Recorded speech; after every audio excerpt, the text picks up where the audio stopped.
Aduh, ini pilihan yang sulit Mbak Reni. Memilih atau dipilih? Ayo Bapak, bisa Bapak. Ya kita dalam konteks ilmu harus selalu merasa bodoh Mbak. Amal atau bertindak harus berbasis ilmu ya. Iya. Tapi kemudian kalau orang-orang berilmu itu harus diamalkan ya. Ilmu amaliyah dan amal ilmiah kira-kira begitu kalau dirumuskan secara singkat. Setidak-tidaknya harus punya 3 kompetensi. Berpikir logis, berpikir kritis, dan berpikir kreatif. Ya. Kreatif.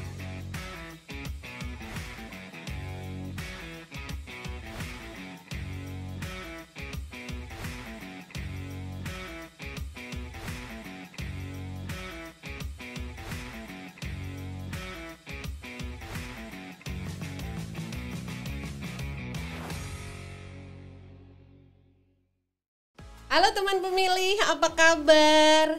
Senang sekali bisa ketemu dengan teman pemilih kembali di podcast KPU RI. Dan spesial sekali karena untuk episode kali ini kita kedatangan salah satu tamu istimewa juga. Siapa lagi kalau bukan Bapak Hasyim Asyari. Yeay, ada tepuk tangannya loh. Ya, baik teman pemilih, setelah kita sekitar 1 mingguan menunggu untuk hadirnya hari ini, episode berikutnya ini bisa tayang di hadapan teman pemilih semua. Perlu untuk kita tetap mendisklaimer ya Bapak bahwa kita sebelum proses syuting ini sudah melakukan tes swab antigen dan hasilnya dinyatakan negatif. Alhamdulillah, jadi kita selama proses syuting bisa buka masker ya Bapak ya.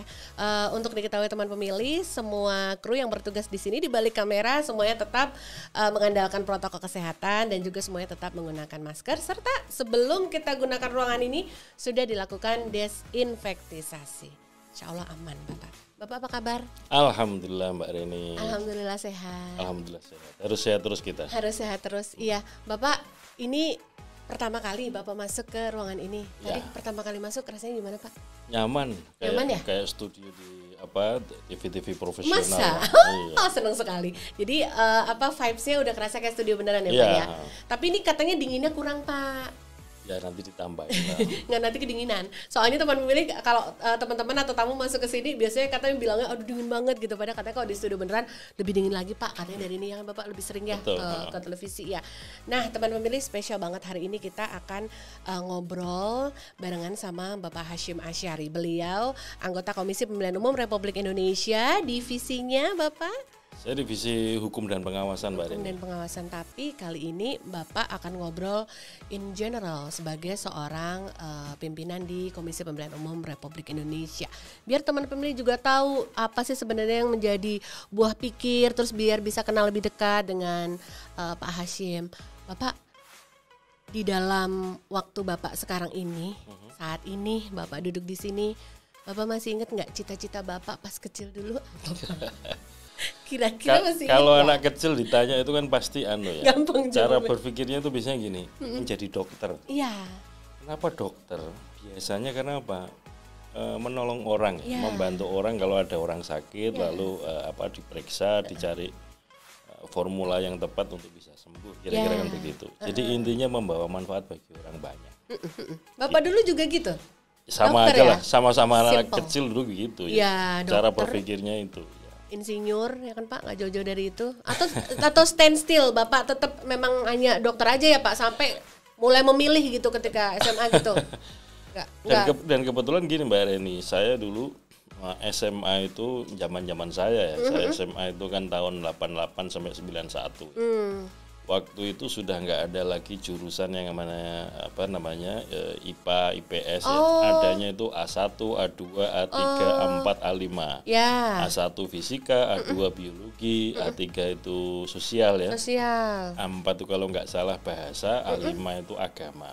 Nah, kebetulan saya itu penjurusannya itu di kelas 2. Ya ada tesnya, ada semacam Assessment ya Pak. Assessmentnya supaya ini cocoknya apa gitu. Ya. Nah saya kebetulan waktu itu milih A1 fisika. Gitu. Jadi selama SMA itu kelas 2 dan kelas 3 saya ngambil jurusan fisika. Fisika Pak. Jadi hari-hari itu ketemunya kan angka ya, matematika, fisika gitu kan. Tapi setelah itu kuliah fakultas hukum itu ketemu angka kalau ketemu pasal doang. Oh iya. Tapi saya bersyukurnya begini, belajar matematika, belajar fisika itu banyak menggunakan logika ya. Gitu, Pak. Dan kemudian kalau kita baca nama-nama besar para filosof kita ya, orang yang dianggap ahli filsafat, kecenderungannya itu keahliannya basisnya adalah matematika atau fisikawan. Sehingga salah satu keuntungan yang saya peroleh ya, dari sekolah fisika, kemudian kuliah S1 ngambil hukum itu kekuatan dalam logika untuk analisis itu saya mengambil hikmahnya di situ. Oh gitu. Walaupun pada waktu lulus SMA itu saya ngambil pilihan pertama itu kedokteran UGM. Oh, jadi tetap cita-cita masa kecil ya, Pak ya? Iyalah. Satu kedokteran UGM, kemudian pilihan keduanya itu kehutanan UGM, kemudian yang ketiga pilihan hukum unsur ya. Hukum unsur. Tapi selain itu karena untuk jaga-jaga ya, waktu itu juga saya mendaftar di IAIN Sunan Kalijogo Yogyakarta. Saya mendaftar di Fakultas Usuluddin, jurusan Akidah Filsafat dan alhamdulillah diterima. Ya, karena biasanya yang cadangan memang diterima duluan ya, Pak? Satu lagi ya, ujiannya awal ya. Iya, betul. Yang kedua, saya mendaftar di Fakultas Hukum UII, Universitas Islam Indonesia Yogyakarta. Saya juga alhamdulillah diterima, bahkan sudah cadangannya 2. Sudah daftar ulang ya. Oh iya. Karena di antaranya ya, kenapa pilihannya misalkan ya hukum UII? Karena sebetulnya kalau kita lihat di antara kampus-kampus hukum yang paling tua itu hukum UII. Malah ya, Pak? Ya, kalau dibandingkan misalkan hukum UGM itu lebih tua hukum UII. Gitu, Pak. Iya. Jadi ibaratnya disitulah diantaranya kampus hukum yang tertua di waktu Indonesia. Itu pertimbangannya itu ya. Nah, selain itu pilihan Jogja karena ya sudah dikenal sebagai kota pelajar. Iya. Ibaratnya kita mau main kemana aja, toleh kanan kiri ya teman-temannya pelajar, mahasiswa, cari perpustakaan gampang. Iya. Tapi karena diterima di Fakultas Hukum Unsur ya, saya terima itu, saya masuk ke sana. Tahun kedua juga nyoba lagi, Mbak Reni. Oh, masih bertekad kedokteran itu ya, Pak? Ya, wow, baru tahu loh. Ini soalnya ada amanah dari orang tua ya. Oh gitu, Pak. Pokoknya sampai titik darah penghabisan 3 kali kesempatan ikut itu terus. Kemudian yang tahun kedua itu seingat saya pilihan pertama itu kedokteran UGM. Yang kedua dan ketiga mana saya kok agak lupa. Lupa. Nah, ke tahun ketiga masih nyoba lagi. Nah, di antara pilihannya itu tetap ada kedokteran UGM. Bapak, punten sebentar. Itu tadi mencoba yang kedua kalinya, pilihan kedua dan ketiga enggak Bapak ambil juga ketika pilihan satu enggak lolos ya? Tahun kedua nggak diterima apa-apa. Baru kemudian tahun ketiga nyoba lagi, ada kedokteran, saya lupa pilihannya ya. Nah, di antara yang pilihan ketiga itu antropologi UI. Saya diterima di antropologi UI. Cuman waktu itu kan sudah masuk semester 5 ya. Kalau dipikir-pikir bahasa Jawanya itu eman-eman atau sayang. Gitu. Udah semester 5, nilai saya juga di atas 3,5 terus gitu kan. Sayang kalau ditinggal ya, Pak, yang di unsutnya. Iya. Jadi itulah 3 kali percobaan. Ya pokoknya sudah berjuang ya, Pak, waktu itu. Paling enggak di situ ada ini, Mbak. Amanah orang tua sudah saya penuhi untuk ikut tes sampai 3 kali berturut-turut. Sampai 3 kali. Itu udah usaha terbaik ya, Pak ya. Jadi memang jalan hidupnya mungkin memang digariskan sebaiknya memang di hukum ya, Bapak ya. Ya namanya hidup kan dihitung oleh 2 hal, Mbak Rini. Yang pertama itu namanya garis tangan ya. Yang kedua campur tangan. Campur tangan itu istilahnya ikhtiar berusaha. Berusaha sudah, kalau memang garis tangannya memang itu ya sudah kita ikuti garis tangan itu. Insya Allah ada hikmah di balik itu semua. Ketika garis tangan nggak bisa dicampur-campur ya sudah kita ikuti ya, Pak ya. Itu nasihat yang bijak teman pemilih. Jadi ya kalau emang garis tangannya sudah berkata demikian dicampur-campuri, di ikhtiari ternyata belum dapat juga ya nggak apa-apa ya, Bapak. Tetap berkah gitu. Tetap positif dan juga tetap mensyukuri ya, Pak ya. Pasti hidup harus positif, harus berprasangka baik. Iya. Jadi istilahnya kan sering kita kenal ya, nggak ada kegagalan, yang ada adalah kesuksesan yang tertunda kan. Amin.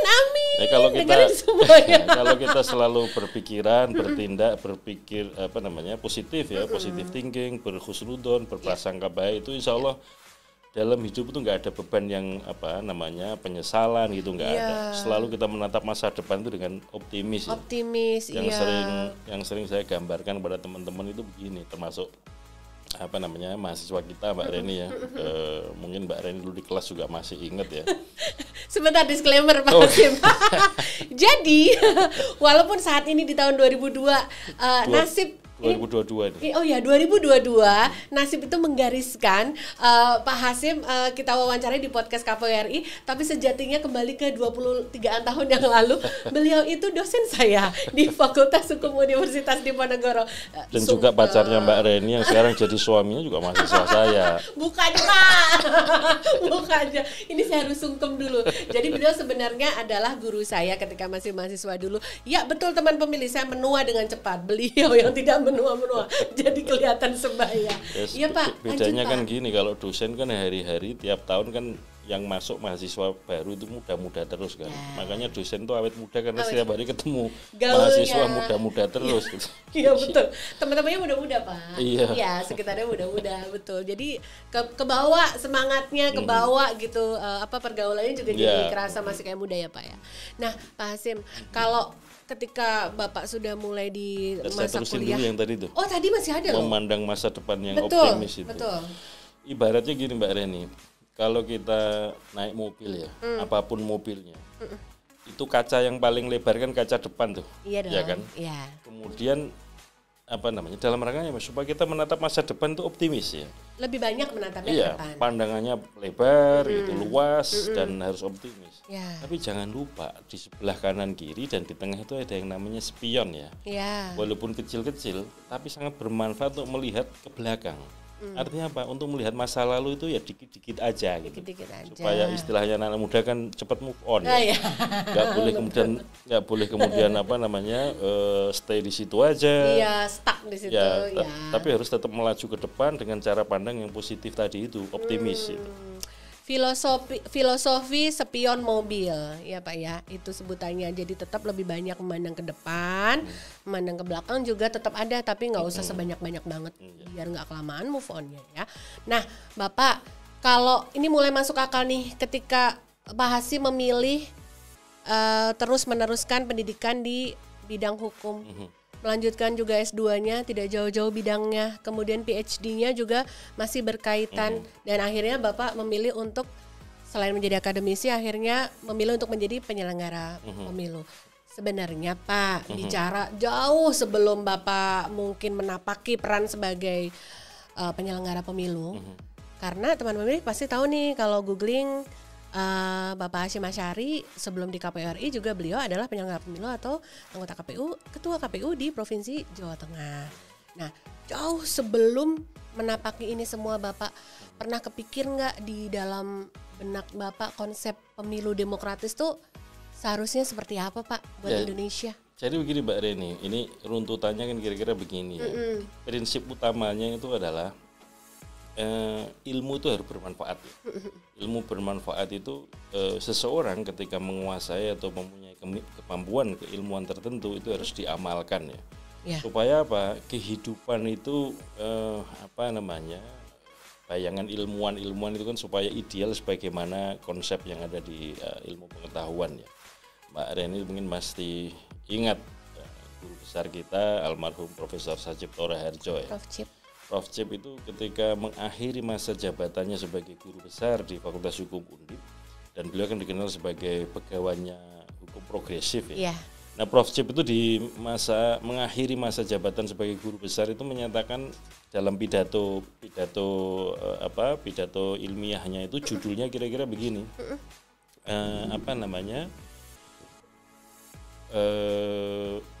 Teaching order, finding disorder. Mengajarkan keteraturan, menemukan ketidakteraturan. Jadi kayak saya Mbak Reni atau teman-teman sejawat yang dosen fakultas hukum misalkan, hari-hari kan mengajarkan ketertiban ya, order, norma gitu. Tapi mungkin di dalam kelas ketika kita berinteraksi atau begitu keluar dari kelas, yang sering kita temukan kan disorder ya, ketidakteraturan dan segala macam. Nah, itulah tugasnya para ilmuwan, para akademisi itu tidak boleh hanya sekedar berhenti di kelas-kelas. Harus turun, istilahnya itu turun dari pertapaan, turun dari pegunungan, kemudian supaya memberikan pencerahan berdasarkan ilmunya tadi ke masyarakat yang luas. Cara berpikir filosofinya kira-kira begitu. Maka kemudian kalau diruntut ya, saya dulu belajar hukum tata negara di S1. Spesialisasi saya hukum dan politik ya. Nah, karena kalau kita baca hukum buku-buku pengantar ilmu hukum ya, di antara yang paling klasik ya, kita S1 itu kita baca bukunya Van Apeldoorn itu, terjemahan bahasa Belanda ke bahasa Indonesia pengantar ilmu hukum. Itu ketika beliau menulis tentang apa hubungan ilmu hukum dengan ilmu politik, titik temunya di hukum tata negara. Ibaratnya hukum tata negara itu kalau tubuh manusia ya, itu adalah kerangkanya, tapi darah dan dagingnya itu ilmu politik. Maka dari situlah setelah S1 saya belajar ilmu politik. Setelah belajar ilmu politik, nah disitulah kemudian saya belajar yang namanya political behavior, perilaku politik, voting behavior, perilaku memilih, dan teori tentang sistem kepemiluan, teori kepartaian, dan seterusnya itu. Saya belajar secara mendalam ya dari segi darah dagingnya itu di situ. Walaupun ketika sekolah sarjana hukum kan sudah tahu ya tentang sudah dipelajari juga tentang apa sih pemilu, apa demokrasi dan seterusnya. Dan kemudian ketika saya sekolah S2 itu menyadari bahwa ternyata ilmu politik juga tidak sendirian. Ketika mau belajar perilaku memilih, ada pelajaran tentang psikologi, tentang statistik ya. Kemudian kalau mempelajari budaya politik, budaya demokrasi, kita meminjam ilmu antropologi ya. Kalau mau membaca tentang partisipasi masyarakat, mobilisasi sosial, perubahan sosial, kita belajar sosiologi. Jadi ketika belajar ilmu politik juga tidak bisa mandiri, ada ilmu-ilmu lain yang kemudian memberikan dukungan. Maka kemudian saya mengambil sekolah doktor saya sosiologi politik. Dan kalau dilihat track ya Mbak, maksud saya track kajian saya secara akademik ya, sarjana hukum saya menulis tentang pers ya, terutama topik pemberedelan pers. Ini juga karena situasinya salah satu pilar ya demokrasi kita ini pers, dan kebebasan pers harus dapat jaminan konstitusional ya. Dan perlu diketahui Mbak Reni, kenapa tadi sebelum kita masuk diskusi kita ini saya ngomentari ya, sebaiknya ada kamera di sini, ada sini. Gini saya pernah jadi pemret Mbak. Oh iya Mbak. Saya pernah jadi pemimpin redaksi mahasiswa waktu di majalah mahasiswa Pro Justisia di Fakultas Hukum Unsud. Saya menjadi pernah jadi jurnalis, lalu redaktur pelaksana, wapemret sampai pemret ya. Makanya familiar. Ya. Dan di sepanjang di kampus juga sering menjadi istilahnya redaktur jurnal-jurnal akademik di kampus ya, baik di kampus Undip maupun di beberapa tempat lain, istilahnya redaktur mitra bestari. Kemudian S2 saya menulis tentang demokrasi and civil society ya. Demokrasi dan civil society yang saya studi LBH, Lembaga Bantuan Hukum. Kemudian disertasi saya tentang konsolidasi demokrasi. Studi saya tentang perubahan konstitusi dan pemilu 2004. Karena mengapa? Sudah spesifik loh itu Bapak makanya, ya. Jadi kalau diruntuh tuh kira-kira ya, studi saya mulai S1, S2, S3 itu topik besarnya adalah studi tentang demokrasi ya. Di dalamnya pernik-perniknya itu. Nah, kemudian ketika disertasi itu studi saya terutama tentang perubahan konstitusi. Setidak-tidaknya ini juga dipelajari di ilmu hukum tata negara ya. Kemudian tentang pemilu 2004, mengapa pilihannya itu topik saya. Karena kalau kita buka lagi Mbak Rini, konstitusi kita sebelum perubahan konstitusi ya, atau sebelum amandemen, itu tidak ada konsep tentang pemilu. Tidak ada konsep tentang partai politik. Baru dikenal konsep pemilu, konsep partai politik itu setelah amandemen konstitusi. Dan praktek pemilu konstitusional pertama ya, maksudnya konstitusional artinya yang ada landas hukum konstitusinya itu pemilu 2004. Dan disitulah dipraktekkan katakanlah ya, konsistensi sistem pemerintahan presidensial. Salah satu ciri-ciri pemerintahan presidensial itu kan presiden dipilih langsung oleh rakyat lewat pemilu. Dan disitulah pertama kali dipraktekkan pemilu 2004 ya. Makanya itu saya jadikan topik studi. Nah, salah satu keuntungan saya ya, katakanlah ini keberkahan hidup saya begini, saya mempelajari itu dan saya mempraktekkan. Karena waktu pemilu pertama kali Pilpres pertama kali 2004, saya berkesempatan menyelenggarakan itu di Jawa Tengah, menjadi anggota KPU Provinsi Jawa Tengah. Itu salah satu keberkahannya. Oleh karena itu Mbak Reni ya, kalau bicara tentang pemilu demokratis tadi itu ya, itu indikator utamanya itu yang sering disampaikan oleh para ahli dan sering saya kutip, saya sampaikan adalah predictable procedure but unpredictable result.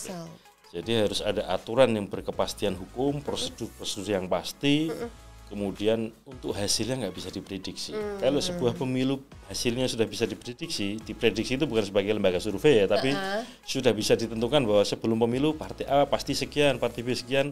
Nah itu tanda-tanda tidak demokrasinya kelihatan. Gitu. Bahkan kalau kemudian aturannya nggak jelas, hasilnya sudah bisa diketahui sejak awal, itu malah kecenderungannya pemilu di negara-negara yang otoriter ya. Gitu.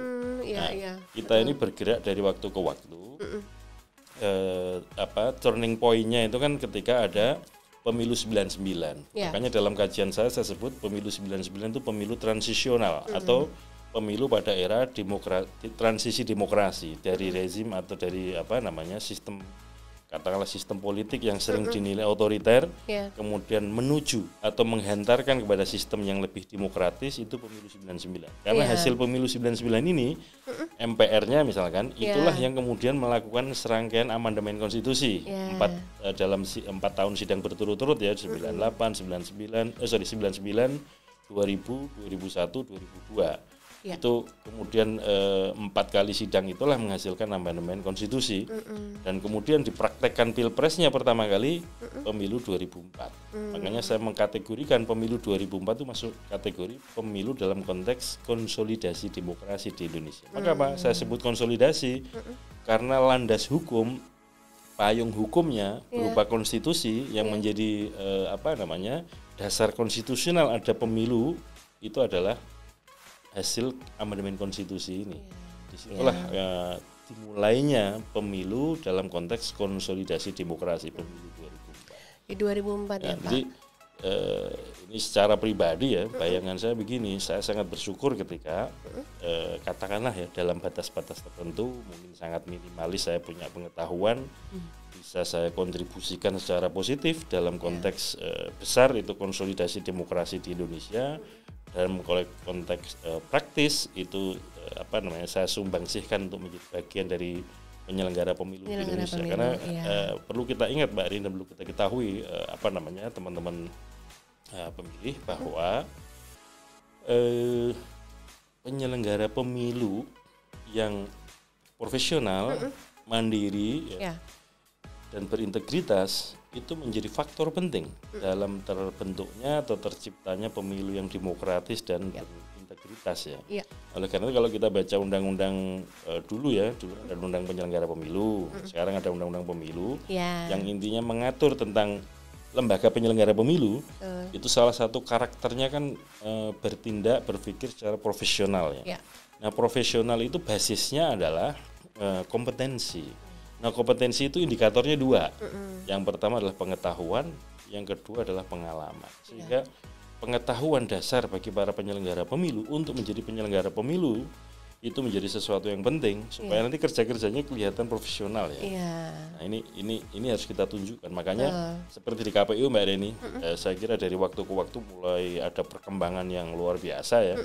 Dulu di era KPU penyelenggara pemilu 2004 ya, sudah mulai dirintis, disiapkan modul-modul untuk pelatihan ya, untuk penyelenggara pemilu baik anggota maupun teman-teman di sekretariat.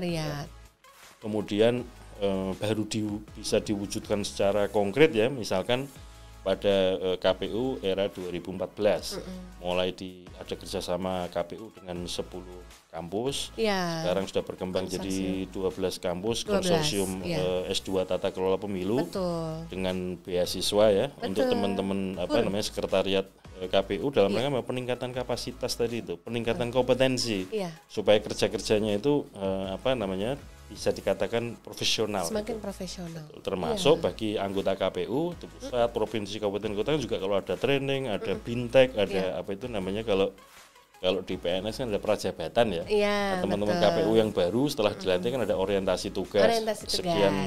Sekian waktu, kemudian difasilitasi oleh para fasilitator yang profesional, yang punya pengalaman, punya pengetahuan. Jadi intinya itu amal atau bertindak harus berbasis ilmu ya. Iya. Tapi kemudian kalau orang berilmu itu harus diamalkan ya. Ilmu amaliyah dan amal ilmiah kira-kira begitu kalau dirumuskan secara singkat. Iya betul. Itu sebenarnya bisa nggak kita gambarkan idealnya yang tadi Pak Hasyim sebutkan predictable process and unpredictable result. Itu adalah konsep pemilu demokratis yang setelah Bapak menjadi penyelenggara pemilu atau jauh sebelumnya pun Bapak itu kan sudah? secara konseptual kan dirumuskan oleh para ahli ya. Kalau dari Bapak sendiri, ketika bahkan sebelum menjadi penyelenggara pemilu Pak, konsepnya bagaimana dalam ya, ya saya ini bukan apa-apa lah, saya ini kan pembelajar ya. Jadi apapun konsep para ahli itulah yang saya pelajari, yang kemudian saya adopsi, saya ambil hikmahnya yang kemudian harus kita praktekkan.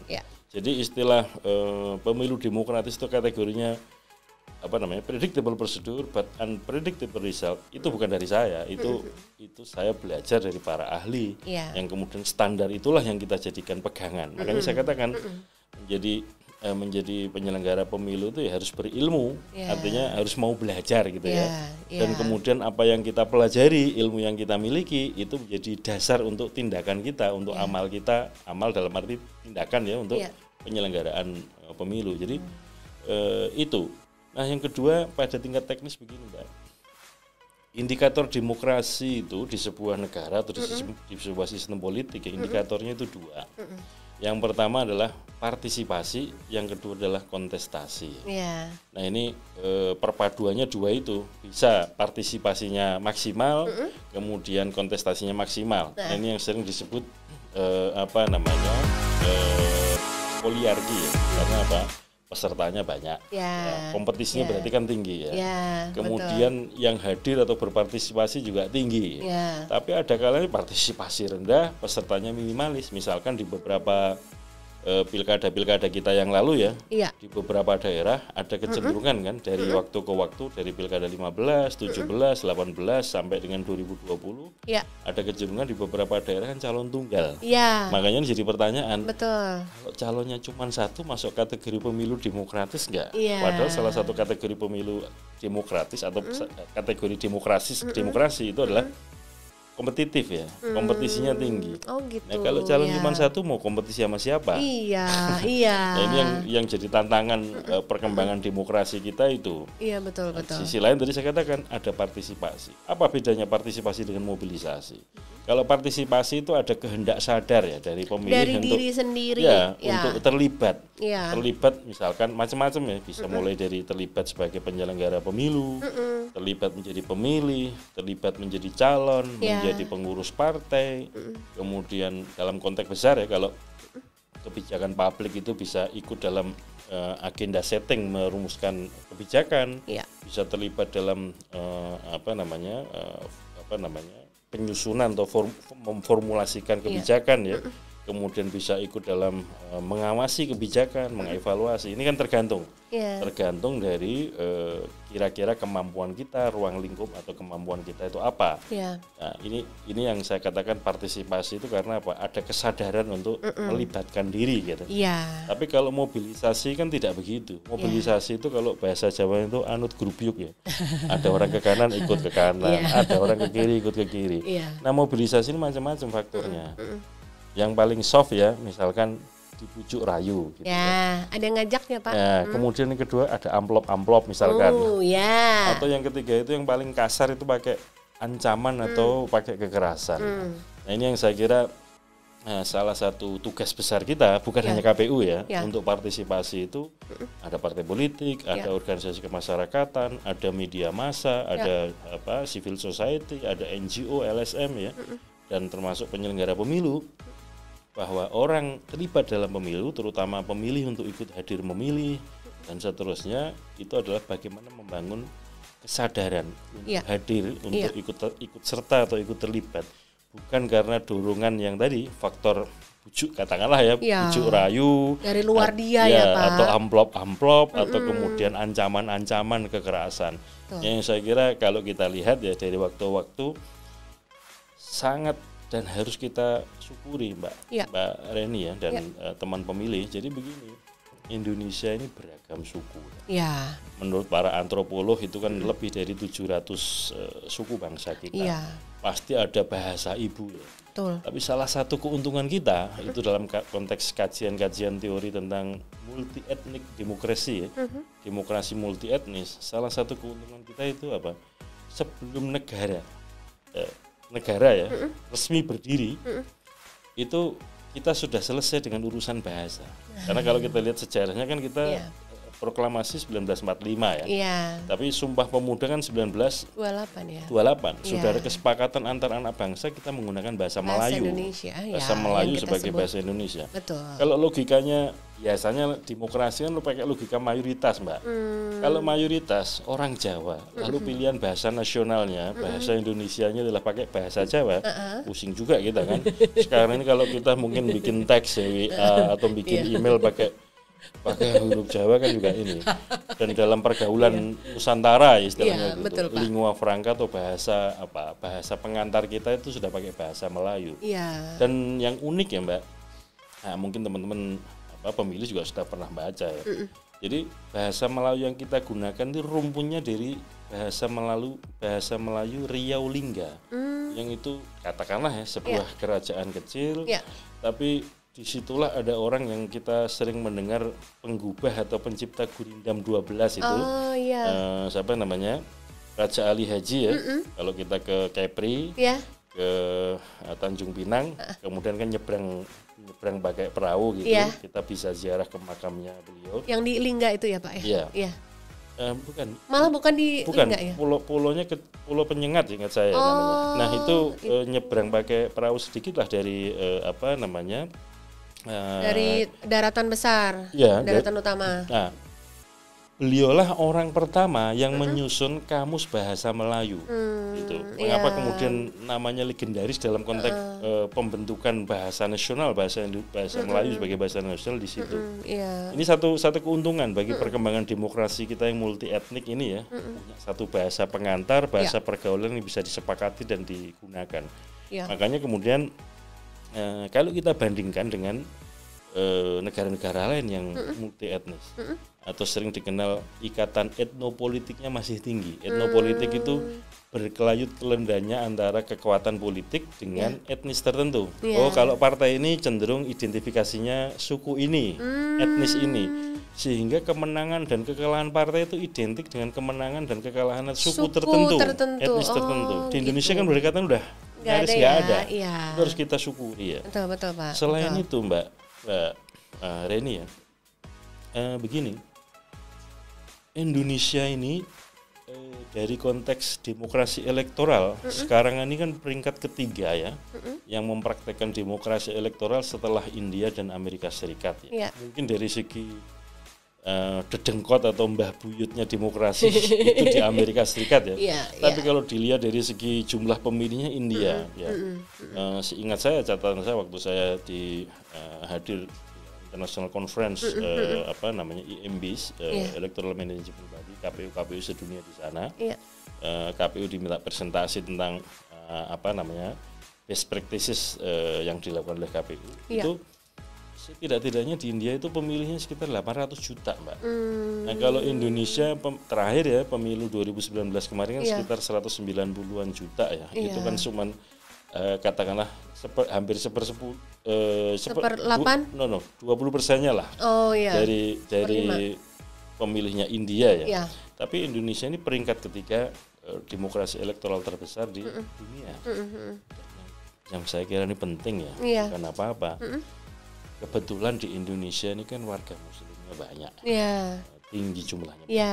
Seringkali di negara-negara yang berbasis muslim itu tidak comparable dengan demokrasi. Nah, makanya kemudian banyak ahli-ahli demokrasi di dunia itu mencatatkan bahwa ada yang unik di Indonesia. Indonesia ini warganya banyak muslim tapi mempraktekkan demokrasi. Maka kemudian Indonesia ini peringkat pertama negara-negara berbasis warga muslim yang mempraktekkan demokrasi. Sehingga kemudian banyak orang meneropong Indonesia bukan hanya meneropong ya, dalam arti mengkaji, tapi juga banyak belajar ke Indonesia. Gimana ceritanya ini? Yang katanya Islam, nilai-nilai Islam dengan nilai demokrasi nggak kompatibel, kok ini di Indonesia dipraktekkan dengan santai, tanpa ada beban. Orang-orangnya ya, katakanlah ya, mempraktekkan demokrasi ya biasa-biasa aja, tidak conflicting sebagaimana di negara-negara Timur Tengah misalkan. Betul, Pak, betul. Makanya hal-hal seperti ini saya kira positif buat kita dan juga buat kita bangsa Indonesia sebagai warga dunia gitu. Jadi betul. Patut kita syukuri dan kita ini jadi percontohan untuk hal-hal yang positif kayak gitu. Betul, Alhamdulillah. Ya misalkan ya di negara-negara Timur Tengah yang sesama Muslim kadang-kadang kan lagi sholat Jumat masjidnya dibom. Alhamdulillah di Indonesia nggak ada. Kekerasan politik yang sifatnya kayak menculik antar tokoh politik di Indonesia alhamdulillah nggak ada. Tidak pakai. Nah itu artinya sesuatu perkembangan positif bagi konsolidasi demokrasi di Indonesia. Walaupun mungkin masih ada catatan-catatannya ya, misalkan beberapa waktu yang lalu muncul buku kajian tentang demokrasi for sale in Indonesia gitu. Gak enak juga kan bacanya. Ini kayaknya kayak diskon akhir tahun gitu. Demokrasi diperjualbelikan dengan murah. Itu isinya memang benar-benar literally seperti judulnya, Pak ya. Ya, jadi dia menggambarkan tentang praktek-praktek istilahnya itu food buying ya, jual beli suara. Nah, ini yang kemudian merendahkan faktor partisipasi tadi itu. Makanya kemudian faktor partisipasi walaupun patut kita syukuri ya pemilu serentak kemarin kita kan angkanya sekitar ya hampir 82% lah ya. Pemilu ya Pak? Ya pemilu 2019.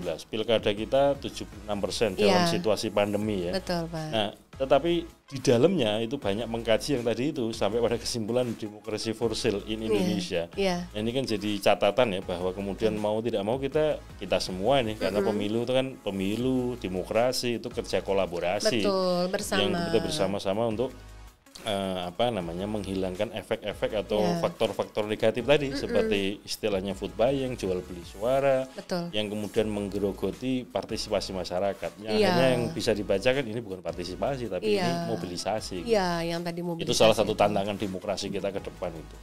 Baik. Nah, teman pemilih seru ya kalau ngobrolnya sama akademisi, literasinya luar biasa banyak loh yang bisa dibagi loh. Ya, dan teman pemilih, ini kalau obrol seperti ini sangat mungkin banget terjadi banyak knowledge yang bisa kita dapetin karena ya memang gak lepas, memang beliau dulu dari awal kesehariannya memang juga akademisi. Pak, ngobrol-ngobrol soal bagian dari hidup Pak Hasyim yang memang sebagai akademisi. Pak, boleh kilas balik ya kehidupan di kampus ya. Jadi gini Pak, kalau mahasiswa itu kan kadang-kadang suka punya dosen-dosen favorit sendiri-sendiri gitu ya Pak ya. Misalnya, dosen favoritku ini karena ngajarnya enak. Dosen favoritku Bu ini karena ngajarnya gini. Omong-omong Pak, kalau dosen itu making favoritism nggak Pak? Ada kayak aduh nih mahasiswa top nih, kebanggaan nih gitu ada nggak sih Pak, rumpi-rumpi dong Pak di kalangan akademisi Pak? Kalau saya gini Mbak, dosen itu ibaratnya juga kayak guru juga ya. Iya. Jadi kalau saya itu tujuan utamanya adalah kalau saya mengajar di kelas ya, itu tujuan utamanya adalah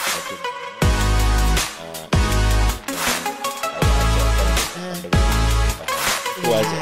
Jadi soal nilai, soal ini itu nomor kesekian. Bagi saya yang penting mahasiswa bisa paham dan pilihan-pilihan kata atau strategi yang tepat supaya mudah paham itu yang saya utamakan. Nah yang kedua, sering saya sampaikan gini Mbak Reni. Ini terutama karena saya mengajar di Fakultas Hukum ya. Anak-anak mahasiswa Fakultas Hukum itu setidak-tidaknya harus punya 3 kompetensi. Yang pertama itu harus punya kemampuan berpikir, istilah saya ya, berpikir logis, berpikir kritis, dan berpikir kreatif. Karena logis itu supaya jalan pikiran kita ini nalar ya. Nalar. Ada logis itu ada basis-basis reasonableness lah, masuk akal nggak sih cara berpikirnya. Kemudian kemampuan berpikir kritis itu kan mempertanyakan segala sesuatu. Disitulah kuncinya filsafat itu. Filsafat sebagai ilmu kritis itu karena mempertanyakan segala sesuatu. Makanya kan orang Belanda teoritisi Belanda itu selalu mengatakan begini. Kalau kita mampu merumuskan perumusan masalah dengan baik, berarti separuh penelitian itu sudah selesai. Gitu. Karena kalau kita nggak mampu mengidentifikasi masalah, nggak mampu merumuskan, lalu mau nulis apa? Itu dimulai dari berpikir kritis ya. Misalkan dulu ya, sorry teman-teman pemilih ya, waktu pemilu 2004 pertama kali simbol warna KPU itu kan orange ya. Pertanyaan, kenapa orange? Supaya nggak menyamai dengan warna-warna yang digunakan oleh partai politik. Ya. Bahwa perkembangannya kemudian ada pakai orange, pusing juga kan kita. Masa mau pakai warna kelabu? Kalau warna kelabu kan kayaknya pemilu suram gitu. Tapi ya sudahlah, tetap kita pertahankan orange. Dan kemudian teman-teman partai juga tahu rupa-rupanya kayaknya agak menghindari warna orange coraknya KPU gitu, supaya keajegan warna orange-nya KPU tetap terjaga. Nah, yang ketiga, kemampuan berpikir kreatif. Kreatif itulah yang akan membuat atau membentuk atau mencipta sesuatu. Kreativitas itu. Nah, kreativitas itu seringkali gini Mbak Reni. Mbak Reni suka nonton bola enggak? Sepak bola. Jelas enggak. Paling enggak gini lah. Teman-teman pemilih kalau nonton sepak bola ya. Yang namanya pemain handal itu enggak pernah giring bola sendirian sampai gawang. Mesti banyak yang menghadang. Tapi dia masih bisa berkelit membawa bola sampai mengegolkan atau setidaknya assist atau mengumpan ya. Mengumpan ya. Biasanya pemain handal itu dikenal begitu. Misalkan yang saya amati misalnya Zinedine Zidane. Kalau membawa bola kan kayak gitu ya. Ada Maradona sebelumnya. Ada Pele. Kemudian generasi-generasi berikutnya kan ada Ronaldo ya. Kemudian ada Messi. Yang belakangan ada Muhammad Salah misalkan. Itu kalau kita lihat nggak pernah orang-orang hebat itu, yang kreatif itu, tanpa dihadapkan pada situasi yang rumit atau sulit. Jadi kreativitas itu munculnya biasanya kalau kita menghadapi krisis, menghadapi tantangan yang berat. Makanya mahasiswa hukum selalu saya ajarkan itu. Yang pertama harus punya kemampuan berpikir logis, kritis dan kreatif. Nah yang kedua harus punya kemampuan untuk Mbak, pidato di depan publik itu. Public speaking. Kenapa? Sarjana hukum nggak bisa ngomong, nggak laku. Ya kan? Apalagi jadi pengacara, jadi hakim yang harus ngomong gitu kan. Betul Pak. Yang namanya ngomong itu kan harus nalar juga kan. Makanya harus dibangun kerangka berpikir yang logis, kritis, kreatif itu dulu. Maka kemudian itulah yang dipraktekkan dalam kemampuan verbal ngomong. Dan itu harus dilatih, Mbak. Nah, biasanya kecenderungannya mahasiswa yang dulu dari pesantren itu lebih jago-jago. Karena gitu, anak-anak di pesantren itu biasanya seminggu sekali pasti ada yang namanya hitobah ya. Hitobah itu pidato. Di pidato ada yang pakai bahasa Arab, bahasa Inggris, bahasa Indonesia, bahkan bahasa Jawa di depan atau bahasa lokalnya ya, di depan santri-santri yang lain. Jadi mereka udah terbiasa dilatih itu. Nanti setiap Jumat juga gantian teman yang lain. Jadi khotib ya, khotib Jumatan maksud saya. Nanti juga di forum-forum juga begitu. Terlatih. Nah, public speaking itu kan skill ya. Skill itu harus dilatih. Bukan sekedar kognitif ya. Kalau kognitif itu mungkin baca bisa, tapi kalau keterampilan itu harus dilatih. Makanya kalau kita pernah dengar almarhum Bob Sadino ya, Bob Sadino itu pernah nulis buku simple ya, judulnya itu Roda Bob Sadino. Beliau menggambarkan lingkaran begini nih, ditarik garis vertikal dan dari garis horizontal, diagram gitu ya. Kemudian di sebelah kiri atas itu pintar, sebelah kanan atas terampil. Nah di bawah ada panah ke atas, yang sebelah kiri itu kalau mau pintar maka di situ belajar. Nah, belajar panahnya ke atas maka pintar. Nah yang kolom kanan yang terampil bawahnya apa? Berlatih. Maka kalau pengen terampil harus berlatih. Public speaking itu juga harus berlatih. Kemudian yang ketiga adalah kemampuan untuk menulis, Mbak. Soalnya apa? Nanti profesi-profesi hukum itu ya, jadi hakim nulis putusan, jadi saksa nulis tuntutan, dakwaan ya kan. Jadi polisi membuat laporan polisi. Jadi pengacara membuat apa? Pembelaan ya, jawaban pembelaan dan seterusnya. Kemudian kalau jadi notaris ya bikin dokumen-dokumen hukum iya, ya. Betul. Teman-teman yang bekerja di sektor public sektor ya, maksud saya di pemerintahan ya, ada legal drafter misalkan. Ya. Di kementerian, di kantor presiden, di kantor KPU, Ya, kemudian di kantor DPR yang memang tugasnya regling, membuat regulation. Ya. Kemampuan menulis itu penting. Ya. Yang saya selalu saya sampaikan kepada mahasiswa. Makanya ada satu lagi sebetulnya, brief, keberanian. Sarjana hukum nggak berani mbak, nggak laku mbak. Makanya kalau bahasa Jawa itu latihan kendel ya. Latihan kendel. Jadi saya sering bilang gini mas, kalian kalau pengen latihan berani, sekali-sekali lah naik motor ngelanggar lampu merah. Tapi lampu merah yang dijaga polisi, supaya apa? Nanti dikejar polisi. Terus? Biasanya polisi itu kan gini, selamat pagi pak, mohon identitas apa namanya SIM, STNK gitu. Sebelum Pak polisinya nanya, tanya dulu. Begitu selamat pagi Pak. Bapak dinas di satuan apa? NRP-nya berapa? Itu pasti polisinya mikir, jangan-jangan anaknya komandan saya ini. Kalau dia berani begitu, iya. Gitu. Harus latihan Mbak. Berani itu harus latihan. Kalau nggak ada latihannya, ya ini skill ya. Iya. Bahwa nanti, udah saudara ikut ke pos misalnya, ya udah ikut aja ke pos, nanti bantah-bantahan di situ nggak apa-apa, bahwa kemudian harus ditilang ya tilang, disitulah latihan keberanian. Berat ya Pak, latihan keberanian. Emang harus berani. Kalau sarjana hukum nggak berani jadi pengacara, baru digebrak mejanya sama penyidik, dia nggak bisa apa-apa. Padahal biasanya orang butuh kuasa hukum atau butuh lawyer, butuh advokat itu kan untuk menenangkan hati kan. Kalau yang terkejut itu advokatnya dulu kan. Kliennya jadi mikir, ngapain pakai advokat yang kayak ginian kan gitu. Ini kan perlu dilatih. Jadi berpikir ulang. Iya, itu yang saya Mbak, saya gunakan untuk mengukur ya. Apa namanya? Anak mahasiswa yang ikut kelas saya. Di antaranya itu saya minta untuk nulis, nanti presentasi. Nah, dari situ saya bisa melihat kan kemampuan berpikirnya gimana itu.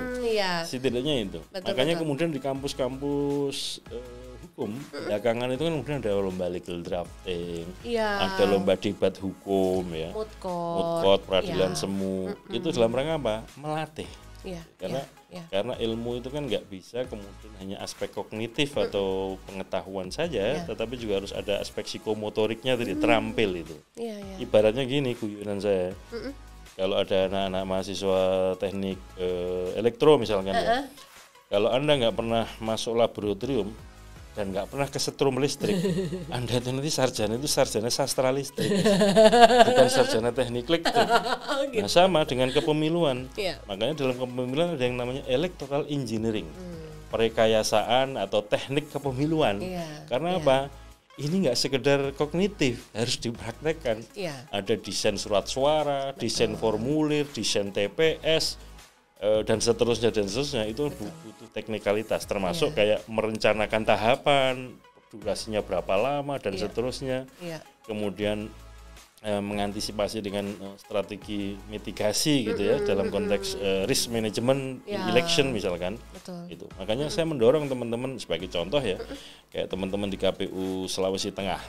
Itu kan ini ibaratnya blessing in disguise ya. Kita kena musibah, ada gempa bumi, ada tsunami, ada likuifasi tanah bergerak ya. Di Sulawesi Tengah menjelang pemilu 2019. Itu kan kemudian banyak istilahnya displacement people ya. Warga yang kemudian berpindah dari areanya. Ini mau nggak mau kemudian teman-teman harus regrouping, harus menata ulang TPS, harus mengidentifikasi pemilih kemana-mana. Saya bilang, tolong pengalaman-pengalaman kayak gini ini ditulis, supaya apa? Itu nanti setidaknya cerita deskriptif pengalaman nanti bisa diambil hikmahnya, diangkat lebih tinggi sedikit jadi teori gitu ya, tentang strategi mitigasi kebencanaan dalam kepemiluan, based on practices pengalamannya, experiences dari teman-teman KPU Sulawesi Tengah gitu. Betul. Supaya apa? Ya tadi yang namanya kompetensi kan berbasis pengetahuan, berbasis pengalaman. Kira-kira gitu Mbak Reni. Jadi ternyata teman pemilih segitu loh untuk bisa jadi favoritnya dosen Fakultas Hukum itu kayak begitu. Mudah-mudahan teman pemilih mampu ya memenuhi kriteria itu ya. Dan gini Mbak Reni. Iya Pak. Saya nggak pernah Pak ngasih nilai C, D atau E kalau nggak kebangetan. Gitu ya Pak. Nilai standar saya terbawah itu B. A atau B. Baru C atau D atau E itu kalau kebangetan. Biasanya E itu kalau Mbak, plagiat. Plagiat. Kalau urusan masuk tidak masuk itu saya begini. Yang butuh kuliah kan Anda, bukan saya. Terserah. Jadi Anda mau masuk atau enggak itu urusan Anda. Tugas saya adalah kalau Anda masuk, ya saya mencoba memberikan pemahaman. Dan saya kira penting juga ini ya. Mbah Kiai Maimun Zubair ya pernah menasihatkan kepada kita semua itu begini. Para guru itu jangan resah, jangan gelisah kalau muridnya itu katakanlah bodoh gitu. Karena di antara tugas guru itu hanya mengajarkan, tapi juga mendoakan supaya murid-muridnya itu mudah memahami, ilmunya bermanfaat. Makanya kalau saya mau masuk kelas atau keluar kelas itu di antaranya ya, dan selain di kelas ya, di antara doa-doa yang saya panjatkan ya supaya mahasiswa-mahasiswa saya, murid-murid saya itu pinter-pinter, ilmunya manfaat. Doa guru itu penting, Mbak. Karena kayak doa orang tua itu, Pak. Misalkan kayak di pondok-pondok pesantren itu kan yang standar ya, kitab yang diajarkan itu adab atau tata krama belajar. Ada kitab yang namanya Taklimul Muta'alim, dikarang oleh Syekh Azhar Nuji. Ada 6 syarat untuk belajar ya. Di antaranya syarat belajar itu ada yang namanya irsyadu ustadin. Irsyadu ustadin itu petunjuk guru. Jadi tidak cukup kemudian mahasiswa atau siswa itu belajar sendiri. Harus ada petunjuk guru gitu. Ada yang membimbing ya. Jadi 6 syarat dalam belajar itu diantaranya ini dalam bahasa Arabnya kira-kira dukain itu cerdas ya, artinya punya akal lah. Kalau mau belajar harus punya akal.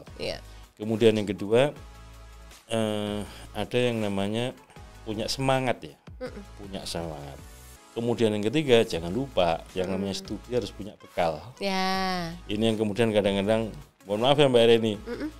Yang namanya teman-teman mahasiswa itu kan kita tahu latar belakang orang tuanya bisa macam-macam. Beda-beda, Pak. Itu saya sarankan supaya teman-teman mahasiswa yang kebetulan rezekinya berlebih juga harus berbagi pada teman-teman ini. Kalau kebetulan ada yang harus ada batas bayar SPP, belum bisa bayar, ya ditolonglah teman-teman mahasiswanya. Dalam konteks itu saya sebagai orang tua di kampus ya kalau ada yang kayak gitu ya harus turun tangan juga kan. Iya, Pak. Iya, urusan begini ya. Karena keberlanjutan tetap bisa studi kan penting ya. Betul. Buat beberapa orang itu masalah yang sangat serius penting banget. Ya. Kemudian yang keempat tadi ada yang namanya irsyad ustadin, ada yang namanya petunjuk guru. Kemudian yang kelima itu sabar. Yang namanya berstudi sekolah itu harus sabar gitu. Ibaratnya kita belajar kan mulai dari belajar dari huruf A, B, C, angka 1, 2 dan seterusnya. Baru kemudian menyusun kata, menyusun kalimat kan begitu, menyusun paragraf. Itu artinya ya sekolah itu harus sabar, bertahap, berproses. Dan yang keenam adalah tulus zamani, waktunya panjang. Makanya belajar itu kok nggak ada kemudian setelah lewat dari bangku sekolah nggak belajar lagi. Mulai istilahnya Kanjeng Nabi Muhammad itu kan mulai dari ayunan sampai masuk liang lahat kan. Durasi waktu kita belajar itu masih boleh belajar ya, misalkan walaupun ya saya dari itu saya mengajar home base saya di situ ya, tapi yang namanya belajar harus tetap saya lakukan Pak. Yang namanya ilmu kan berkembang, teori berkembang. Nah kalau yang saya baca yang ini buku-buku itu terus, buku-buku lama terus misalkan, sementara resource ya, open sources misalkan buka internet apa segala macam sudah sangat luas ya.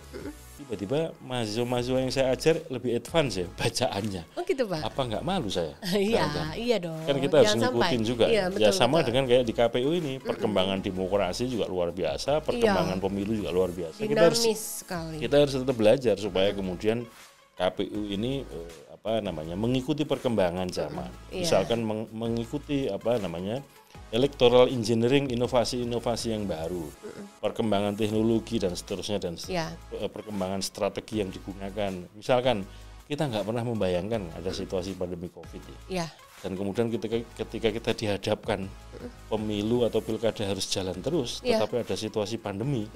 Ini kalau kalau kita nggak punya kemampuan berpikir kreatif Mbak Reni, ya nggak akan ada jalan keluar. Dalam situasi kayak gitu maka kemudian kreativitas kita kan tertantang ya. Ini harus gimana? Harus bikin apa ini dalam situasi kayak begini? Makanya Saya juga dalam diskusi-diskusi dengan teman-teman sejawat KPU di pusat, kemudian teman-teman di kesekjenan KPU, dengan KPU provinsi, kabupaten kota, selalu saya ajak berpikir kreatif itu. Ya mulai dari berpikir logis, berpikir kritis, dan berpikir kreatif. Karena situasi yang kita hadapi itu biasanya itu di luar jangkauan hukum. Maksud saya begini, aturan dibikin Undang-Undang Pemilu 2017 ya. Nah ini digunakan untuk pemilu 2019. Nanti kalau tidak ada perubahan undang-undang, pemilu 2024 masih Undang-Undang 7 2017. Padahal ketika digunakan pemilu 2019 kita tahu, ada salah apa yang belum diatur misalkan. Betul. Mau tidak mau kan kita harus cari jalan kreativitas gitu yang menghadapi situasi itu, termasuk nanti pemilu 2024 kalau kita bayangkan ya, dan cara berpikir kita antisipatif menggunakan asumsi masih pandemi COVID, maka mau nggak mau strategi sebagaimana telah kita terapkan di Pilkada 2020 itu akan kita adopsi, kita gunakan untuk pemilu 2024, Pilkada 2024. Kira-kira gitu kan. Baik, itu dia. Nah, memang kompleks banget, hal-hal yang dinamis memang harus dihadapi dengan kemampuan yang itu tadi, berani untuk kreatif tapi tidak keluar dari dasar ranah hukumnya ya Bapak ya. Betul. Nah teman pemilih, kita udah seru banget nih ngobrol sama Pak Hasyim Asyari, dan nanti kita akan teruskan obrolan yang seru lagi. Tetap akan kita bisa kenal lebih banyak lagi apa sih ide-ide dan apa yang ada dalam kepala Bapak Hasyim Asyari. Tapi jangan kemana-mana ya, tetap berada di podcast KPU RI, hanya di kanal YouTube Komisi Pemilihan Umum Republik Indonesia.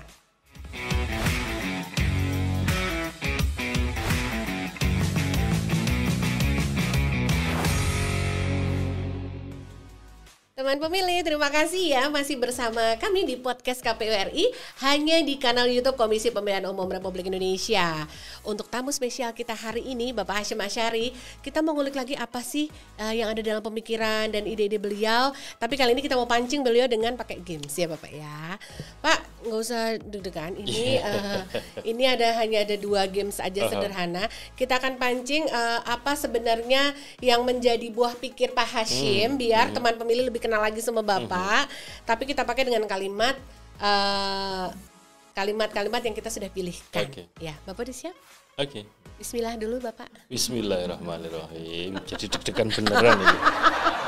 Gak usah deg-degan, ini santai Bapak. Oke, Bapak sudah siap ya. Bapak nanti yang baca, terus nanti saya tunjukin ke teman pemilih. Silakan Bapak baca. Mengajar atau diajar?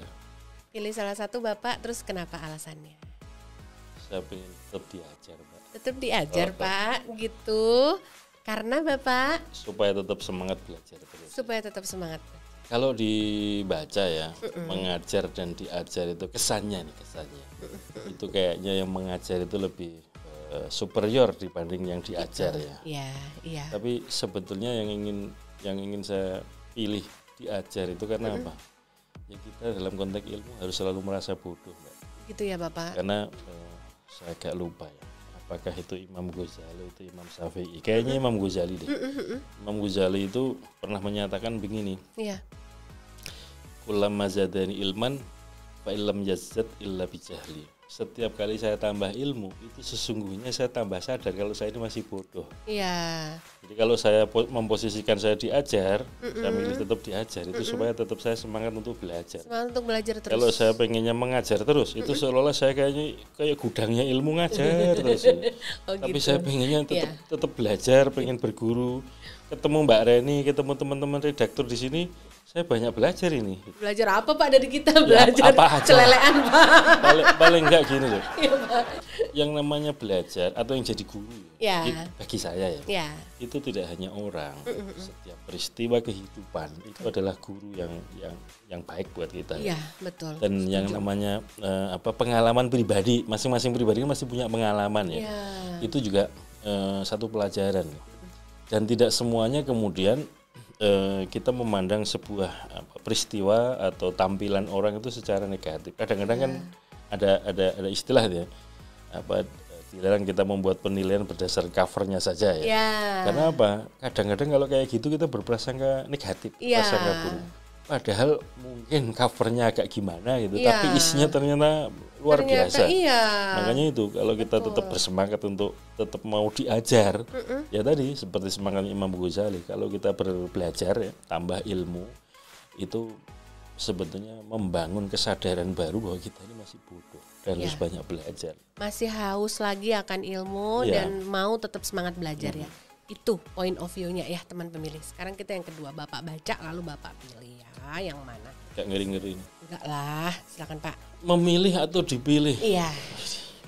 Memilih atau dipilih? Bapak Hasyim Asyari.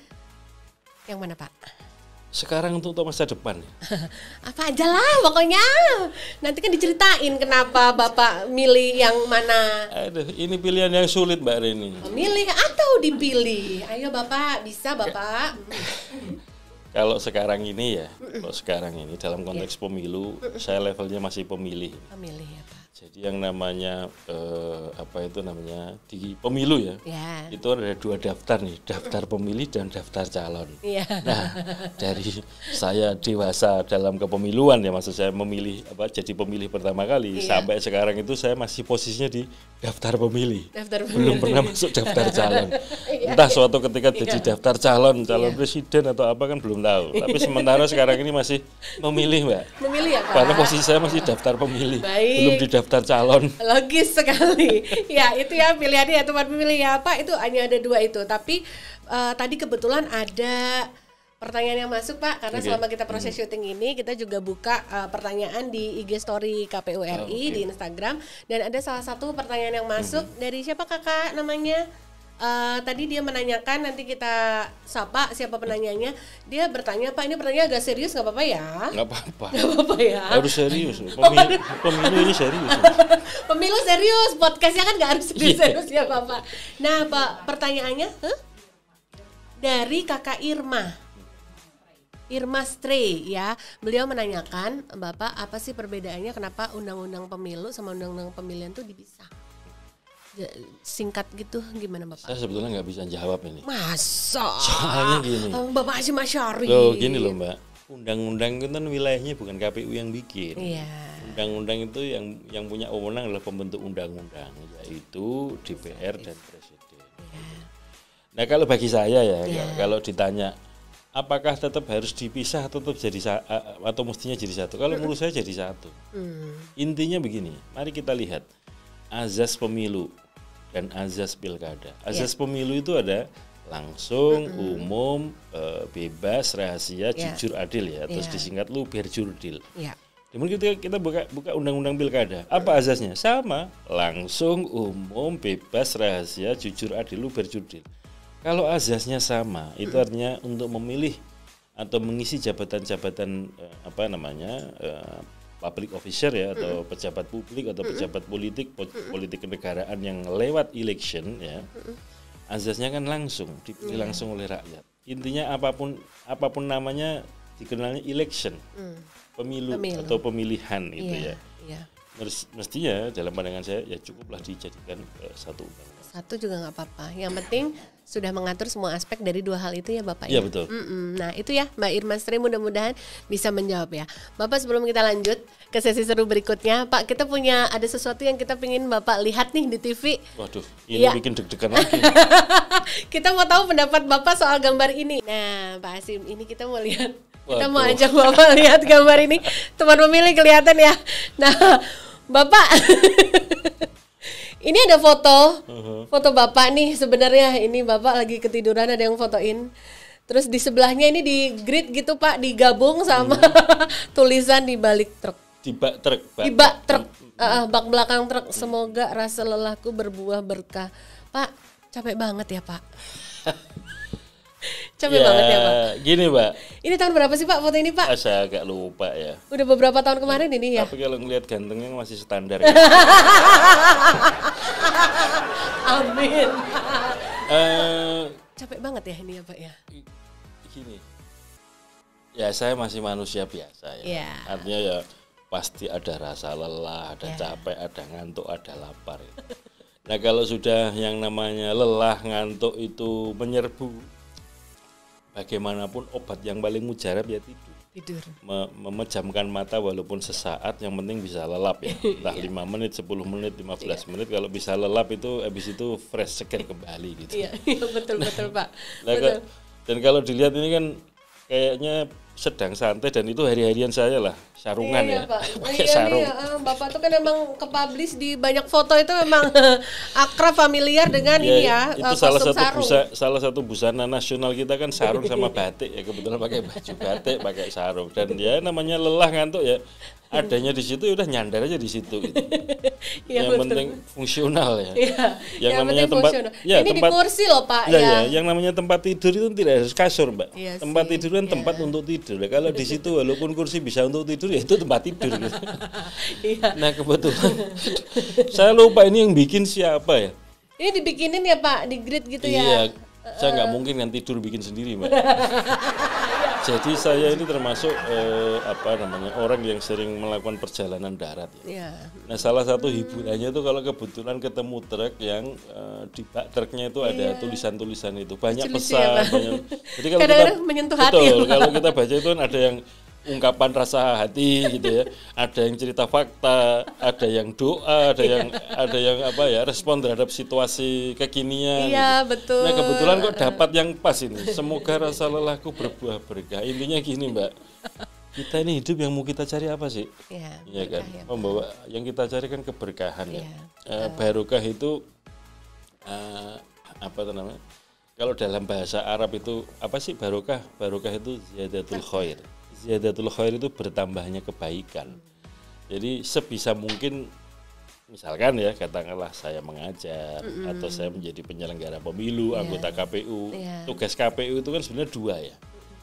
Pada dasarnya KPU ini lembaga layanan. Ya, kalau kita baca undang-undang pemilu, KPU ini lembaga layanan yang target layanannya itu target grupnya dua, melayani pemilih dan melayani peserta pemilu. Iya. Nah, yang berikutnya pemilu pilkada itu kan kita pahami sebagai arena konflik yang dianggap sah Iya. untuk mencari kekuasaan, mencapai kekuasaan atau mempertahankan kekuasaan. Itu kan situasinya kan conflicting. Iya. Hanya salah satu indikator demokrasi kan ada kontestasi, ada persaingan. Nah, disitulah ada konfliknya. Iya. Nah, KPU penyelenggara pemilu itu harus dimaknai sebagai manajer konflik. Iya. Apa lelahnya gitu, Mbak. Kursinya terbatas, peminatnya banyak. Banyak. Pasti lelah. Pemilihnya juga banyak kan? Pasti. Karena layanan itu, lembaga layanan kita harus tetap tersenyum. Walaupun capek, walaupun lelah. Supaya tetap terjaga karakter senyum kita ya, mewakili karakter kelembagaan. Kalau lagi capek ya tidur dulu lah. Supaya nanti bangun itu senyumnya tetap fresh. Iya, tetap Kan kuat kadang-kadang lagi. ada yang senyum itu by design gitu kan. Iya, Ada yang kayak dipaksakan, ada senyum kecut gitu kan. Nah, makanya supaya fresh, tetap lillahi Biar ta'ala tulus dari hati. senyumnya. Iya, Iya. senyumnya tulus itu ya. Kalau capek istirahat dulu lah. Iya betul, itu kunci utama itu. Pinter-pinternya mengukur ya Pak. Betul. Kalau Yang tahu kita lelah, capek, lapar kan kita sendiri. Betul, betul. Dan betul. ada saatnya kita harus istirahat sejenak. Ya betul. Itu sebagai pengingat nih. Betul, dari makanya Mas. kerja harus keras ya, Ya. maksudnya kerja keras, bertanggung jawab, dan semuanya ini kan dalam rangka tiada lain dan tiada bukan ya, itu mencari keberkahan. Iya, amin. Semua harus kita niatkan seperti itu ya teman pemilih ya, jangan sampai kelupaan. Nah, kita udah lihat reaksi Pak Hasyim sama foto yang satu ini. Sekarang kita Kalau saya balik Mbak Reni, Kenapa, kalau Mbak Reni lihat foto ini komentarnya apa? ngakak dulu Pak, ngakak dulu. Aduh bisa baik gitu, nih ngepas banget di situ gitu ya Pak ya. Ini soalnya memang karya-karya teman-teman driver truk itu memang Betul. lucu-lucu Pak, kreatif-kreatif gitu. Termasuk Kekinian istilahnya itu kadang-kadang. dari dulu itu kan istilahnya karya airbrush ya. Iya. Jadi cat yang bukan kayak cat poles tapi Enggak. memang yang disemprot itu. Iya. Itu karya seninya luar biasa, terutama yang bak truknya terbuat dari kayu. Iya, gitu ya Pak ya. Benar. Tulisannya itu Hiburan kok Pak. jadi buat hiburan bicara. memang. Hiburan senang. Kita juga senang, pasti teman-teman juga sering tuh foto-fotoin kalau ada tulisan di Itu di antara yang selalu saya ingat-ingat itu ya. Dan kalau buat cerita ke teman-teman itu apa Pak? kesannya itu kayaknya agak nakal pikirannya. Tapi itu sebenarnya netral ya. Apa tuh Pak? Di tulisan bak truk yang saya ingat itu lali rupane eling rasanya. Lupa wajahnya, ingat rasanya. Itu kalau itu salah satu tulisan di bak, iya bisa konotasinya kemana-mana. kan bisa negatif, bisa positif. Tapi kalau kita denger itu aja kan kesannya Udah geli ya Pak. Mas Hasyim ngomong apaan ini. Padahal itu saya kulaan atau ngambil dari tulisan di bak truk gitu. Pasti pernah lihat juga ya teman pemilih ya pasti itu. Itu Dia kayak tuh gini loh Mbak kadang-kadang. Reni, misalkan ya Mbak Reni suatu ketika berkunjung ke satu daerah, disuguhi kopi gitu Ya. kan. Lupa namanya kan, misalnya lupa gitu. bentuknya, Tapi ingat rasanya. Pahitnya ngebekas gitu misalnya gitu. Oh kalau yang Saja. Arabica rasanya begini, Ya. kalau yang ini kok ada agak asem-asemnya. Ya betul. Kalau apa itu namanya, kopi yang mahal itu apa Mbak? Luwak. Tuh, kopi luwak, Ya. oh lebih begini. Kopi kucing ada nggak ya? Enggak. Itu sebuah ide. Ya itulah teman pemilih, kita udah lihat reaction Pak Hasyim dengan foto itu tadi. Sekarang kita mau ajak Pak Hasyim untuk main game lagi, karena kita mau gali lagi cerita pemilu yang pernah dialami Pak Hasyim dalam segmen NKCTP. Nanti kita cerita tentang pemilu.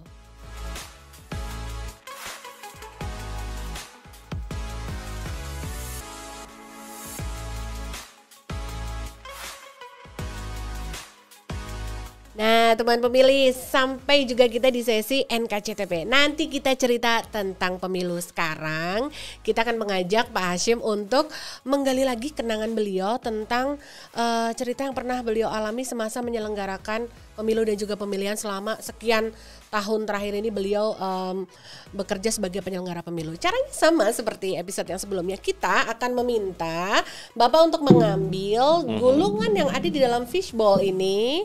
Coba nanti Bapak ambil, ada beberapa ya Pak, ambil satu, Bapak baca, tunjukkan. Nah nanti Bapak langsung keingetnya pengalaman apa kalau lihat kata-kata itu. Yang buka Mbak Reni aja ya, saya deg-degan ya. Saya bukakan ya, nih teman pemilih. Saya akan membukakan yaitu, apa nih, terkenang.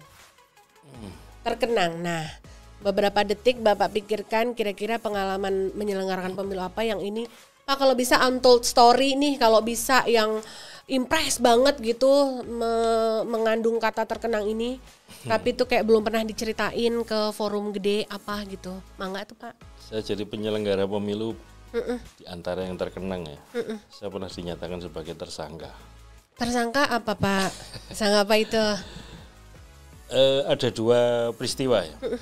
Pada pemilu 2019 saya kira sudah jadi public story lah ya. Semua orang tahu gitu bahwa ada pengurus partai politik yang nyalon DPD ya. Waktu itu kan MK membuat putusan bahwa pengurus partai politik itu nggak boleh nyalon DPD. Nah, situasinya ketika putusan MK itu muncul, yang bersangkutan itu sudah jadi masuk DCS, daftar calon sementara ya. Nah, kemudian pertimbangan kita ini lanjut atau enggak, jadi DJT, daftar calon tetap atau enggak. Nah, karena MK menyatakan begitu kan kemudian dinyatakan TMS ya, tidak memenuhi syarat untuk DJT. Nah, itu pada kesempatan itu saya sama Mas Arief Budiman ya, Mas Arief Budiman waktu ketua KPU, saya divisi hukum, itu dinyatakan tersangka seingat saya di Barreskrim Mabes Polri, tapi kemudian pemeriksaan selanjutnya dilakukan oleh di Reskrim di Polda Metro Jaya. Nah itu yang 2019. Itu yang keinget ya Pak. Yang 2020 peristiwa Pilkada Bovendigul, karena ada calon yang masuk kategori mantan terpidana ya. Tetapi durasi waktu sejak dinyatakan statusnya bebas murni atau sudah mantan terpidana, sudah selesai menjalani semuanya itu, kan ada putusan MK harus durasinya 5 tahun ya, dengan masa pendaftaran. Nah, durasinya ini belum mencapai 5 tahun. Nah, daftar oleh KPU Bovendigul dinyatakan MS. Sudah kita kasih bintek dan segala macam, tetap di MS kan. Mau tidak mau kan kemudian kita ambil alih nih. Kemudian kita nyatakan TMS. Nah disitulah juga lagi-lagi saya sama Mas Arief Budiman juga dinyatakan tersangka oleh Polres Bovendigul. Jadi itu diantara yang terkenang. Terkenangnya bikin deg-degan. Emang makanya itu kan. Aduh. Kalau memang betul Mbak Reni, di Undang-Undang Pemilu itu konstruksi hubungan antar lembaga kan KPU selalu ya. Kalau digugat atau disengketakan ke Bawaslu namanya terlapor, termohon. Kalau digugat di MK namanya termohon. Kalau ke PT UN, Mahkamah Agung kan tergugat. Kalau diadukan ke DKPP jadi teradu. Semuanya itu yang kita mohonkan itu jangan sampai jadi tersangka dan seterusnya. Amit-amit ya Pak ya. Makanya kalau ada pertanyaan terkenang. Begitu inget ternya itu, udah langsung memorinya ketarik gitu. Iya. Moga-moga nggak kejadian lagi deh. Tidak kejadian lagi. Amin. Ayo Pak, kita lanjut cerita lain Pak. Mudah-mudahan lebih nggak yang ada terternya Pak. Mudah-mudahan. Ketemu Pak. Bentar, dalam banget ya. Tidak sedalam samudra Pak. Lebih dari perasaan. Ya. Oke, saya buka.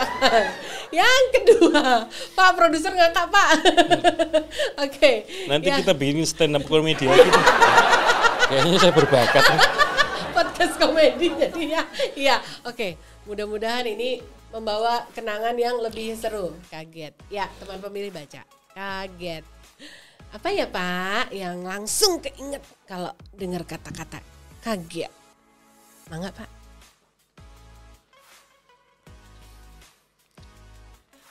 Lagi milih. Soalnya saya orangnya nggak kagetan. Jadi agak lama ini. Nah ini hal yang baru ini. Jadi apa ya? Kaget itu kan saya mikir, aduh, saya kaget itu bagian apa ya? Suatu pengalaman menyelenggarakan pemilu tapi itu kayak wow, kaget, surprise, kaget aja. Oke lah, jadi begini. Pada waktu kita membayangkan ya, begitu baca Undang-Undang Nomor 7 2017, ya. Itu kan pemilu 2019 itu kan dikenal dengan pemilu serentak ya. Serentak apanya? Serentak pemungutan suaranya. Ya. Kita membayangkan begini Mbak, pada hari itu, ya, tanggal 17 April 2019, hari Rebu, hari keramatnya pemilu itu dalam durasi 6 jam, mulai jam 7 pagi sampai jam 13. Waktu setempat ya, karena Indonesia kan ada 3 wilayah, Indonesia Timur, Indonesia Tengah, Indonesia Barat. Sesuai wilayahnya masing-masing kan durasinya sama nih, 6 jam. Sama-sama 6 jam. Itu kita membayangkan dalam jumlah pemilih yang begitu banyak dan kemudian surat suaranya ada 5 jenis ya, kecuali Jakarta karena nggak ada DPRD kabupaten kota. Ya. Betul Pak. Itu bayangan kita, aduh, betapa rumitnya ini, betapa deg-degannya ini, mendebarkan gitu ya. Yeah. Tapi begitu itu lewat Mbak, katakanlah begitu masuk tanggal 18 April ya, agak terkaget-kaget, loh ternyata udah lewat ya, 17 gitu April. Ya? Yang semula kita bayangkan serem, kita bayangkan, aduh ribet itu ya, atau ribet. Kalau bahasa Inggris, kalau bahasa Inggrisnya itu the most complicated election in the world misalkan. Betul. Begitu lewat itu, begitu 18 April, kagetnya nih, loh udah selesai kemarin. Nah, itu deg-degannya udah lewat itu. Dan lewat. Yang perlu kita ketahui kan winning di dunia ini, pemilu paling singkat ya, durasinya jam. Itu Indonesia. Serius Pak? 5 jenis pemilu, 5 jenis surat suara ya, durasinya hanya 5 jam. Di beberapa negara saya kebetulan sih belum pernah hadir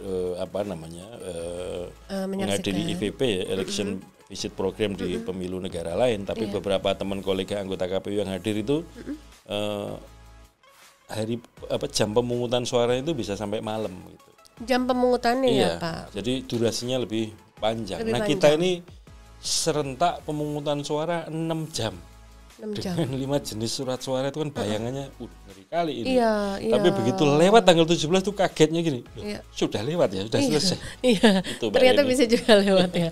Iya, itu yang pimpinan KPU aja juga terkaget-kaget ya. Maksudnya tentu dengan diiringi apa istilahnya rasa syukur ya Pak. Ya harus ikhtiar, berdoa gitu kan. Semuanya ternyata bisa kita jalani dengan bersama-sama. Dan berkolaborasi kerjasama ya. Betul, itu pasti. Satu lagi dong Pak. Apaan? Ada ini. Wih, 3 kali ya? Iya. Kayak minum obat aja. Biar komplit. Iya betul. Nah sambil kita mau lihat nih ya teman pemilih, ya kita akan bacakan dulu yang udah dipilih nih, kayaknya yang ketiga aja udah. Silakan Bapak. Lucu. Nah sebelum Bapak bercerita, teman pemilih jangan lupa loh, untuk yang belum subscribe harus subscribe dulu akun YouTube Komisi Pemilihan Umum Republik Indonesia supaya bisa mendukung semua media sosial KPU RI untuk bisa memberikan update informasi kepemiluan, terutama ikuti terus di podcast KPU RI ya teman pemilih ya. Jangan lupa subscribe karena subscribe itu gratis. Pak udah keinget belum? Lucu. Di antara peristiwa kepemiluan ya yang lucu dan baru saya sadari itu ya karena saya pelakunya. Ya. Waktu sidang MK yang PHPU Pilpres ya. Ya. Ternyata saya sempat tertidur dalam sidang. Serius. Dan itu jadi apa? Viral. Aduh. Viralnya itu gini nih. Itu kenapa, udah duduk di depan, sudah pilihannya pakai batik paling bagus, pakai peci, tapi kalau udah ketiduran ya manusia biasa gitu. Sampai ada apa di video-video apa di film-film itu di YouTube itu nanti bisa dicari sendiri ya. Sampai ditepuk-tepuk sama Mas Pramono Ubed di belakang saya. Ditepuk-tepuk itu juga enggak bangun-bangun gitu. Jadi gini ceritanya ya. Di satu sisi kursi dalam ruangan sidang MK itu enak, gitu. Nyaman kan. AC-nya juga nyaman gitu. Ademnya itu pas gitu kan. Itu satu hal ya situasi di ruang sidang MK. Di sisi lain kan kita udah capek ya, ini dan dalam konteks tertentu sebagai termohon, sebagai tergugat itu kan banyak mendengarkan kan. Mendengarkan keterangan pemohon, saksi gitu. Betul. Dan mohon maaf kadang-kadang keterangan dari saksi itu ya itu aja ngulang gitu. Jadi dalam situasi kayak gitu sambil memejamkan mata sedikit, menyimak gitu, gak taunya bablas. Dan celakanya kan semua televisi nasional merekam itu. Iya dong. Ya Allah. Sekali-sekalinya dalam sejarah ya Pak ya. Dan jangan lupa Pak Hasyim, jejak digital gak hilang. Gak hilang betul. Ada terus, ya gitu tetap. Dan itu yang paling yang bikin gak enak gini Mbak. Gimana Pak? Adik-adik kelasmu itu di Fakultas Hukum Undip ya. Yang pernah saya ajar. Kalau saya kadang-kadang yang sering saya praktekkan kan begini Mbak, supaya anak-anak mahasiswa itu punya kemampuan tadi ya nulis, public speaking. Saya kuliah di pertemuan pertama, pertemuan kedua itu kan semacam kontrak belajar ya. Oh iya. Kita satu semester mau belajar ini, bukunya ini, kurang lebih capaian-capaian yang mau kita capai ini. Next kemudian saya siapkan 5 pertanyaan. Dan kemudian saya minta menjawab pertanyaan itu bukan model jawab. Pertanyaan itu menjadi bahan untuk nulis makalah. Oh gitu. Dan nyari jawabannya di undang-undang. Misalkan sedang bicara undang-undang mata kuliah hukum otonomi daerah misalkan. Maka undang-undang Pemda yang jadi rujukannya. Misal pertanyaan siapa sih pemerintah daerah, siapa sih pemerintahan daerah, siapa kepala daerah. Nanti mahasiswa tidak kemudian ngutip pasal tapi merumuskan itu dengan bahasanya sendiri tapi rujukannya ke situ. Pekan depan presentasi gantian. Nah kadang-kadang kan ada yang juga mahasiswanya tertidur ya. Oh gitu Pak, terus yang namanya ketiduran itu kan sebuah kenikmatan. Saya nggak pernah akan membangunkan mahasiswa saya yang tidur gitu. Gitu Pak. Dan itu kemudian ketika saya tertidur di sidang MK lalu ada yang di Twitter yang pada mention ke saya itu gini, oh ini toh pantas dulu waktu kuliah begitu, maksudnya mahasiswa yang ketiduran itu karena sebuah kenikmatan ya. Coba bayangin, ada orang nggak bisa tidur minum pil ya Pak, minum obat sampai butuh obat bantuan. tidur ya. Artinya tidur itu bisa tidur sebuah kenikmatan, jangan diganggu gitu. Iya betul. Dan siapa tahu sambil deg-degan loh Pak padahal siapa tahu tidur di kelas itu dapat hidayah. Dapat ilmu dalam mimpinya kan nggak tahu kan. Apa mahasiswa tidur di kelas? Makanya ya sudahlah, saya nggak berani Mbak. Ibaratnya gini, kalau jadi dosen itu kan layanannya kan memberikan pelajaran kan gitu. Kalau di KPU layanannya kan memberikan layanan kepada pemilih, kepada peserta pemilu. Sesungguhnya filosofinya kan dosen itu pelayannya mahasiswa kan. Gak berani lah kita membangunkan tuan kita kan. Gak taunya gara-gara pengalaman itu di-mention sama anak-anak di Twitter saya. Oh, pantesan begini. Ya dulu begitu. Pantesan dulu kita nggak pernah dibangunin gitu. Kalau di kelas gitu. Wah, itu keenakan itu mahasiswa itu. Iya. Nah, itu tadi ternyata teman pemilih ada 3 cerita yang bisa kita gali dari pengalaman yang paling berkesan dan paling terkenang gitu dari selama Pak Hasyim bertugas. Ada satu lagi sebelum Mbak Rini. Apa tuh Pak? Dari kata lucu tadi. Sebetulnya saya itu aslinya lucu. Cuman orang kadang dengan ngomong gitu aja kita udah ketawa. Soalnya gini, siapapun ya Mbak, teman-teman KPU provinsi yang belum pernah kenal saya, itu kan dan akhirnya kan pada cerita, Mas Hasyim, saya dulu tuh mau menyapa Mas Hasyim tuh kayaknya sungkan. Takut ya Pak? Kayaknya takut, ada kayaknya kita mau nyapa aja nggak enak gitu. Segan gitu Pak. Tapi begitu Mas Hasyim udah cerita, Mas Hasim begini ini ya. Ternyata lucu. Jadi sebetulnya di balik podcast nanti saya akan cerita yang lebih lucu lagi. Nah, sekarang kan biar tahu aslinya ya teman pemilih ya, nggak sesungkan itu, ternyata lucu. Orang Bapak baru bilang lucu aja satu studio udah ngakak. Makanya ntar kita bikin stand up comedy. Stand up comedy itu sesi lain nanti.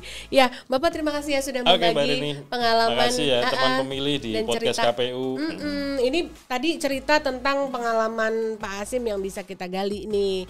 Dan teman pemilih, kalau nggak bisa lepas ya sosok beliau dari lingkungan kampus. Pak, kalau bisa dibilang Bapak hampir 20 tahunan mengajar, lebih lah mungkin. Itu saya waktu itu mendaftar jadi dosen PNS ya, kan ada yang namanya pendaftaran CPNS. Ada. Itu Oktober 97. Oktober 97. Kemudian saya lupa dinyatakan diterimanya kapan, tapi SK CPNS saya di Fakultas Hukum Undip itu Februari 98. Februari 1998. Februari 98. Itu dari dahulu ya Pak? Tapi kan nggak full Mbak, ada kepotong jadi anggota KPU Provinsi 5 tahun. Iya, ya in general Pak. Ya. In general kira-kira tapi sebetulnya gini, dekade gitu kan? Apa namanya, Pak Rektor kita ya, ketika saya jadi anggota KPU saat ini Pak Profesor Yos itu menyatakan gini, pertanyaan beliau begini, Mas Hasim, kalau di Undip itu kan mengabdi kepada negara melalui mengajar, meneliti, menulis, iya Prof. Kalau di KPU mengabdi kepada negara juga enggak? Iya juga sih Prof. Jadi Mas Hasim ini ya kalau di Fakultas Hukum Undip atau ngajar di lingkungan fakultas di lingkungan Universitas Diponegoro, itu ruang lingkupnya mentransformasi keilmuan itu segitu. Yeah. Tapi kalau Mas Hasim nanti tugas di anggota KPU, itu ruang lingkup transformasi keilmuannya lebih luas. Yeah. Karena ada pendidikan pemilih, penyadaran pemilih, dan seterusnya, itu kan cakupannya lebih luas. Yeah. Makanya yang paling penting tadi itu keberkahan yang kita peroleh itu yang harus kita syukuri. Gitu, Mbak Deni. Iya betul Pak. Nah Pak Hasim kan bisa dibilang dari sekian periode lah Bapak mengajar itu, dari sejak mahasiswa tahun ketika Bapak awal di 98 sampai di akhir-akhir ini, di antara penugasan sebagai penyelenggara pemilu, Bapak tentu sudah bisa seperti melihat formulasi kalau mahasiswa-mahasiswa itu Pak secara umum sebenarnya siapa sih Pak yang lebih mereka dengarkan gitu Pak? Dalam termsnya, semisal kita nih penyelenggara pemilu mau memberikan banyak informasi, bujukan, mengingatkan agar mereka sadar terhadap hak pilihnya. Kalau dalam term seperti itu, mahasiswa-mahasiswa dalam masa Bapak pernah mengajar tuh kira-kira siapa yang akan lebih mereka dengarkan ya Pak? Guru, dosen, teman, public figure, atau yang gimana, pertama Pak? Media ya Pak, maksudnya begini, sekarang ini kan akses informasi kan luar biasa ya. Media macam-macam dan salurannya macam-macam ya. Nah, kalau dalam konteks penyelenggaraan pemilu ya, misalkan kapan hari pemungutan suara, cara mencoblosnya bagaimana, surat suara sah itu seperti apa, itu yang didengarkan itu adalah penyelenggara pemilu, karena itu dianggap pihak yang paling pihak yang punya otoritas, punya wewenang dalam penyelenggaraan pemilu. Tapi beda lagi kalau dalam hal meyakinkan pemilih untuk hadir memilih ya. Untuk hadir memilih itu kan dalam studi-studi political behavior, perilaku politik, atau lebih spesifik lagi voting behavior, perilaku memilih. Itu pemilih itu melihat profil calon dan isu-isu kampanyenya ya. Maksud saya begini, profil calonnya meyakinkan enggak? Kalau meyakinkan biasanya kan paketannya itu paketan meyakinkan orangnya dan isu-isu kampanyenya ya. Betul. Ini kira-kira mulu-mulu atau enggak, bisa dilaksanakan atau enggak. Nah itu kira-kira itu. Mereka menakar itu ya Pak? Iya, tapi ini tantangan ya. Tantangan kita makin berat itu, terutama kalau dalam pandangan saya, dan bisa juga dilihat dari studi-studi atau riset yang dilakukan oleh kampus-kampus atau lembaga-lembaga survei ya misalkan, atau media-media yang punya concern tentang itu. Pemilu 2019 itu kan serentak ya, ada pilpres, pemilu DPR, DPD, DPRD provinsi, kabupaten kota. Itu menjadikan pemilih itu tidak fokus ya, menyebar fokusnya. Karena apa? calonnya ada calon tingkat nasional, ada calon tingkat provinsi, ada calon tingkat kabupaten kota. Demikian juga isu-isunya menjadi, karena 5 jenis pemilu, ini kan setidak-tidaknya pemilih itu kan kalau dihadapkan pada 5 calon ya, calon presiden, calon DPR, calon DPD, jenisnya ya, bukan banyaknya orang ya. Itu sudah bikin puyeng juga nih. Mana ini yang konkret? Karena kan isu misalkan calon anggota DPRD kabupaten, dapilnya kan kecamatan atau gabungan kecamatan. Itu kan yang konkret di situ apa? Misalkan kalau di tingkat lokal ya, di tingkat yang sangat dirasakan masyarakat atau diharapkan misalkan apa? Urusan lalu lintas, urusan air bersih, infrastruktur, urusan sampah. Ya, yang kayak gitu-gitulah. Yang penting itu tersedia dan kira-kira isu kebijakan yang ditawarkan dalam kampanye masuk ke situ enggak? Nah, nanti begitu ketemu calon yang lintas provinsi, tingkat provinsi misalkan, itu kan mikirnya apa? Yang namanya provinsi itu berarti ruang lingkupnya kan lintas kabupaten kota. Misalkan banjir. Ngomong banjir kan nggak bisa misalkan di daerah yang kena banjir saja. Karena itu bisa luapan air sungai, yang air sungai itu melintasi kabupaten kota misalkan. Problemnya mungkin bisa di hulu. Tapi kemudian yang kena dampak di muaranya misalkan. Ini kan nggak bisa dibicarakan di saat level kabupaten saja. Lintas kabupaten kota yang itu bisa jadi wilayahnya provinsi atau wilayahnya nasional, tingkat nasional kan begitu. Nah, karena banyaknya topik kampanye ini menjadikan pemilih juga mengamati dan kemudian menjadikan itu sebagai faktor penentu hadir atau tidak, kemudian milih atau tidak. Nah, itu jadi sebagai contoh gini Mbak Reni dan teman pemilih ya, memilih pemilu dalam DPD itu sebenarnya kan sederhana dibanding dengan lebih rumit menghadapi surat suara pemilu DPR dan DPRD ya. Tapi faktanya ya, surat suara tidak sah paling tinggi itu surat suara DPD. Itu jadi pertanyaan. Nah, ini harus dikaji, harus diteliti supaya apa? Ke depan ya setidak-tidaknya bagi KPU itu kalau membangun strategi sosialisasi, strategi pendidikan pemilih, itu berbasis kepada data-data yang ada tadi. Gitu. Misalkan kita ini kan pasti punya peta ya, tingkat partisipasi nasional, provinsi, kabupaten kota, bahkan kalau di breakdown bisa sampai tingkat TPS gitu ya. Termasuk surat suara TPS surat suara tidak sah itu ada di mana. Dari situlah kemudian jadi bahan untuk merumuskan strategi sosialisasi pendidikan pemilih.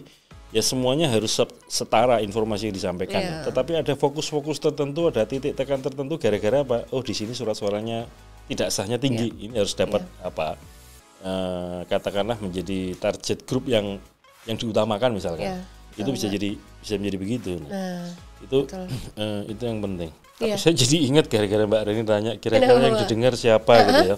Itu pernah saya baca poster di kampus itu tulisannya kira-kira begini. Kalau muadzin mengumandangkan adzan udah nggak didengar mahasiswa ya. Tapi kalau dosen yang memanggil itu didengar oleh mahasiswa, pertanyaannya apakah yang jadi muadzin harus dosen? Itu artinya apa? Dalam sih Pak. Itu artinya apa? Ada tokoh, ada orang yang kemudian kalau beliau berfatwa atau memberikan informasi itu dianggap benar gitu ya. Oleh karena itu dalam konteks ini KPU juga harus mampu memetakan dalam konteks tertentu di sini yang dianggap tokoh yang berpengaruh apa? Oh, tokoh agama. Oh, di sini guru. Oh, di sini tokoh adat. Dan seterusnya yang kemudian itulah yang kita gandeng, kita ajak bersinergi dalam rangka untuk meningkatkan kualitas informasi kepemiluan, penyampaian pesan-pesan kepemiluan itu. Nah, ini menjadi tugas juga KPU yang ingin saya katakan tadi, ketika mau melakukan pendidikan pemilih harus memetakan juga kira-kira tokoh panutan, media yang dianggap familiar itu apa ya? Apakah TV, apakah koran, apakah internet, apakah radio gitu. Kalau bayangan saya ya, dan riset-riset menyatakan kayaknya masih radio Mbak. Masih sih Pak. Soalnya apa? Sambil tiduran masih bisa dengerin Mbak. Kalau TV kan nggak mungkin sambil merem. Harus pakai mata. Iya betul. Nah, kalau radio itu. Dan kemudian kita masih punya Radio Republik Indonesia yang stasiunnya di banyak tempat dan jaringannya di banyak tempat. Misalkan saya pernah Papua ya, RRI di Jayapura itu daya jangkaunya sampai Australia gitu. Serius Pak? Ya, sehingga kemudian itu bisa menjadi strategi misalkan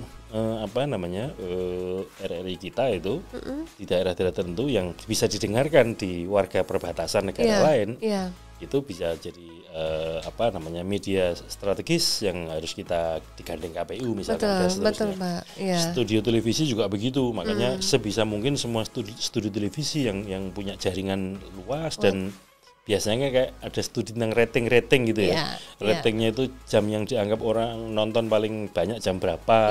Betul. Nah, memang harganya mahal pasti. Di prime time itu. Tetapi saya kira kan semua stasiun televisi punya istilahnya itu sedekah sosial ya untuk memberikan slot informasi kepemiluan ya. Nah, ini harus kita gandeng bersama gitu. Betul Pak, betul. Termasuk media online ya, media internet itu. Soalnya sekarang ini perkembangannya kan tidak hanya teks ya. Dulu teks, lalu ada audionya. Sekarang ditempelin juga video kan. Walaupun untuk online dalam bentuk kantor-kantor berita, kanal-kanal berita itu tidak hanya teks, ada audio visualnya sekarang. Itu kan juga makin unggul lah itu. Nah, semuanya kita harus ajak kerjasama. Gitu. Betul. Itu sebagai tambahan nih untuk pengingat, terutama teman pemilih yang sebagai penyelenggara pemilu ya, untuk lebih menggali juga kreativitas untuk menyampaikan informasi. Tadi yang kita underline sebenarnya untuk kalangan mahasiswa, tapi juga bisa atau anak muda, tapi bisa juga berlaku untuk seluruh masyarakat pemilih di Indonesia. Kalau mahasiswa kan tadi sudah saya sampaikan Mbak, dosennya yang suruh adzan supaya pada datang ke masjid. Catatan penting. Nah Pak Hasyim, masih bicara soal lingkungan di sekitar kampus tadi nih, karena kita tadi ngomongin adik-adik mahasiswa. Kalau sekarang kan lagi ada program nasional Pak untuk kampus, untuk Merdeka Belajar ya Pak programnya. Kalau di lingkungan kampus ya tentu saja jadi kampus Merdeka Belajar. Kira-kira kita ada kontribusi apa ya Pak KPU untuk di program nasional ini? Oke. Ini kan menteri-menteri kita muda nih, Menteri Pendidikan Kebudayaan Mas Nadiem ini orang muda ya. Kemudian dalam lembaga-lembaga pendidikan yang di bawah Kementerian Agama, menterinya juga muda, Gus Yakut ya. Nah ada kebijakan dikatakan relatif baru ya, yang namanya Kampus Merdeka Belajar itu. Kalau kita baca, kita telusuri, ternyata ada komponen-komponen kerja praktek ya, atau magang, yang itu proporsionalitasnya juga termasuk tinggi. Nah dengan begitu maka teman-teman di kampus itu kemudian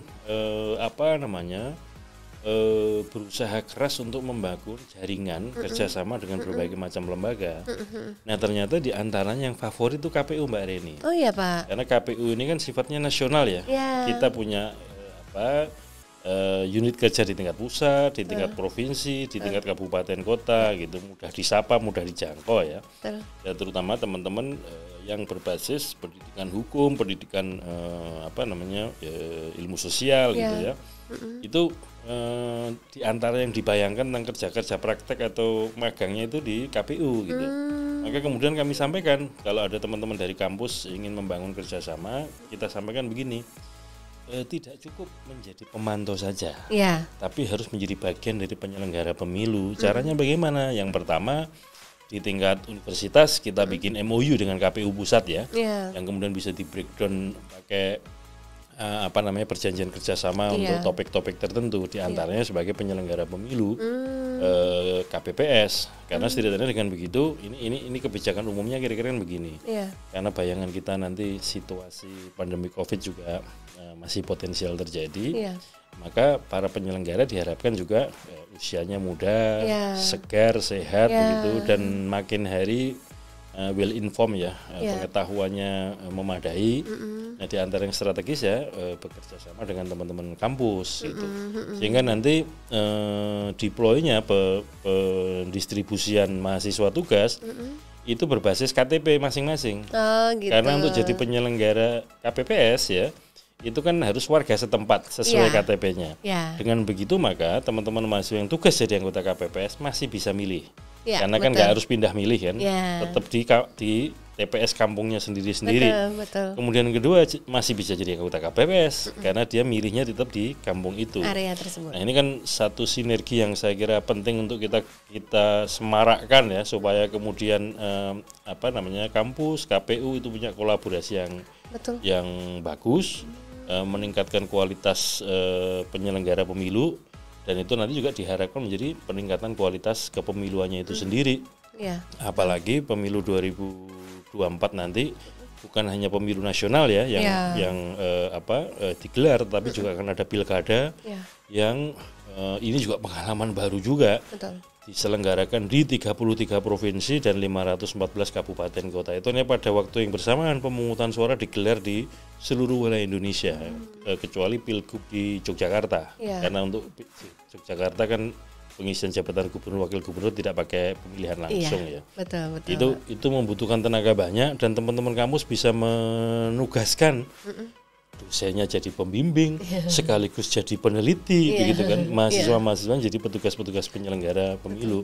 Betul. Itu diantaranya cara pandang KPU ke depan untuk bersinergi dengan lembaga-lembaga lain dalam ini lembaga pendidikan ya. Betul Pak. Dan sekaligus tentu saja buat nilai tambah sebagai penyelenggara pemilu sendiri ini juga salah satu upaya untuk meningkatkan partisipasi pemilih ya Pak. Betul. Teman-teman yang masih muda-muda ini mahasiswa, mereka akan terdorong karena sebagai petugas KPPS, sebagai penyelenggara mereka mengalami sendiri, experience sendiri, dan dari situ juga pasti terdorong hati dan niatannya untuk juga pasti menggunakan hak suaranya juga di situ. Betul. Ya.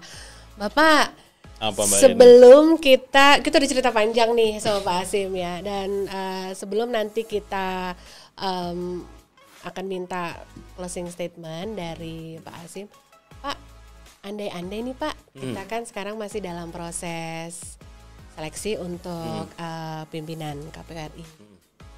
Jika, amin, nanti Bapak masih meneruskan dipercaya untuk terus memimpin lembaga Komisi Pemilihan Umum Republik Indonesia, Bapak masih punya rencana apa Pak untuk KPU yang masih tersimpan kemarin belum terwujud? Ada dua hal ya Mbak. Yang pertama prinsipnya begini. Karakter lembaga KPU kita ini secara konstitusi kan disebut sebagai lembaga yang tetap. Tetap itu artinya eksistensi keberadaan lembaga ini sepanjang ada pemilu maka KPU tetap ada. Nah, oleh karena itu apa yang dikerjakan oleh KPU ke depan itu juga berbasis kepada apa yang sudah dikerjakan oleh KPU-KPU sebelumnya. Itu yang disebut dengan keberlanjutan, kesinambungan. Nah, itu. Makanya ada kaidah ya, kira-kira para guru-guru kita itu mengajarkan begini. Kaidahnya itu kira-kira begini. Al-muhafadzatu ala qadimis sholih wal akhdhu bil jadidil aslah. Menjaga tradisi, peninggalan para pendahulu yang baik-baik, dan kemudian sambil menghadapi masa depan itu dengan kreativitas, dengan inovasi, mengadopsi perkembangan, karena situasi yang akan kita hadapi pasti berbeda dengan yang lain. Sehingga misalkan begini sebagai contoh ya, Sidalih itu dibangun oleh KPU pemilu 2009 di akhir masa jabatannya, kemudian ditransferkan kepada KPU pemilu 2014 digunakan. Sipol dibangun oleh KPU pemilu 2014 ditransformasikan dan efektif digunakan oleh KPU pemilu 2019. KPU 2019 misalkan kemarin dalam pilkada membangun Sirekap dan seterusnya. Artinya apa yang sudah disiapkan oleh KPU periode-periode sebelumnya yang baik-baik kita gunakan, kita teruskan, dan kemudian terhadap tantangan masa depan ini yang kedua nih. Maka mau nggak mau ya KPU itu harus responsif ya, dan kemudian harus adaptif karena situasi yang kita hadapi itu kan tidak menentu. Makanya kemampuan beradaptasi tinggi ya, kemampuan penyesuaian diri terhadap situasi lingkungan yang berkembang itu bagus. Maka kemudian kita masih tetap bisa hidup, bisa berjalan, bisa berkembang. Maksud saya ke KPU-nya ya. Nah itu saya kira yang paling penting itu. Saya tidak akan ngomong spesifik, itu pasti akan lebih lama Mbak. Nah, jadi dua itu aja. Apa yang sudah ditinggalkan oleh KPU periode sebelumnya yang baik-baik kita pelihara, kita jaga, kita teruskan, kita tingkatkan, kita kembangkan ya. Kemudian kedua, dalam menghadapi situasi baru, maka kemudian kreativitas, inovasi untuk beradaptasi dengan lingkungan baru, dengan situasi zaman yang baru. Iya. Itu harus selalu kita kembangkan lah, kira-kira begitu. Betul. Sudah ketangkep ya teman pemilih ya. Bapak sebelum sebentar lagi kita closing, Bapak ajak dulu dong teman pemilih untuk subscribe dulu kanal YouTube KPRI. Silakan Bapak. Teman pemilih podcast KPU, silahkan kunjungi kanal YouTube KPU. Jangan hanya berkunjung, tapi harus di subscribe supaya kemudian makin kokoh lah ini kanal YouTube podcastnya KPU buat kemanfaatan kita semua teman pemilih. Amin. Subscribe ya, karena subscribe itu gratis teman pemilih ya. Bapak dari tadi itu di sini tuh ada buku nih. Pak ini gini Mbak. Ini apa sih Pak? Ini tuh coba ini tulisan siapa pengarangnya tuh, kelihatan kan? Ini juga nih yang ungu juga. Bapak ini apa sih Pak? Cerita dong Pak. Ini ada nama Bapak ini di sini. Ya, jadi yang ungu ini buku judulnya Konsolidasi Demokrasi ya. Kajian tentang pergulatan politik pemilu di Indonesia. Ini kebetulan yang menulis saya.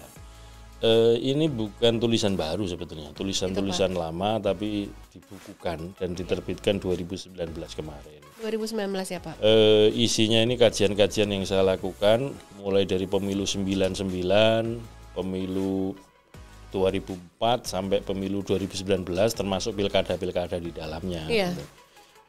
Termasuk tentang tadi mengkaji tentang perilaku memilih. Kemudian sistem pemilu yang ramah perempuan, kemudian pengembangan sistem daftar pemilih dan seterusnya lah. Saya tulis di sini ya. Nanti ini saya sampaikan kepada Mbak Reni untuk perpustakaan KPU. Terima kasih banyak Bapak. Bisa bisa dibaca lah. Ya. Kemudian yang satu lagi yang dinamika negara hukum ini terbit tahun 2021 ya, Oktober kalau nggak salah. Masih baru atau banget Agustus ini Bapak. Ya. Ini juga sebenarnya bukan tulisan baru, kumpulan tulisan yang lama-lama, tapi kemudian terpilih gitu ya, maksud saya. Ya. Dipilih yang kira-kira topiknya berhubungan, terutama berkaitan dengan negara hukum, relasi negara, hukum dan masyarakat di Indonesia. Saya mencoba memotret itu. Buku ini kemarin sih saya tidak dijual di toko Mbak. Belum dijual Saya Bapak? cetak sendiri, saya bagikan kepada teman-teman di kampus. Jadi teman-teman kampus itu di perpustakaan universitas atau perpustakaannya Fakultas Hukum dan FISIP, insya Allah ada buku ini. Ada ya Pak ya? Dan kemudian saya bagikan juga kepada kolega-kolega teman-teman KPU provinsi, kabupaten kota gitu, untuk ya tambah-tambah bacaan gitu. Karena sekali lagi tadi kita ini harus masih banyak belajar. Nah itu tadi teman pemilih, kalau teman pemilih juga ngerasa perlu, ingin banget baca buku ini, coba komen di live chat posisinya ada di mana, nanti kita kasih tahu posisi terdekat buat bisa baca buku ini. Bapak terima kasih ya sumbangsihnya untuk perpustakaan KPRI ya.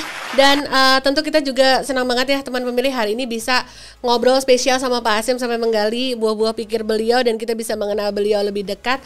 Bapak satu pesan untuk teman pemilih dong Bapak di luar sana terkait nanti kita mau menghadapi agenda besar pemilihan 2024 nanti. Silakan Bapak. Ya, teman-teman pemilih podcast KPU, pada dasarnya pemilu itu intinya ada partisipasi ya.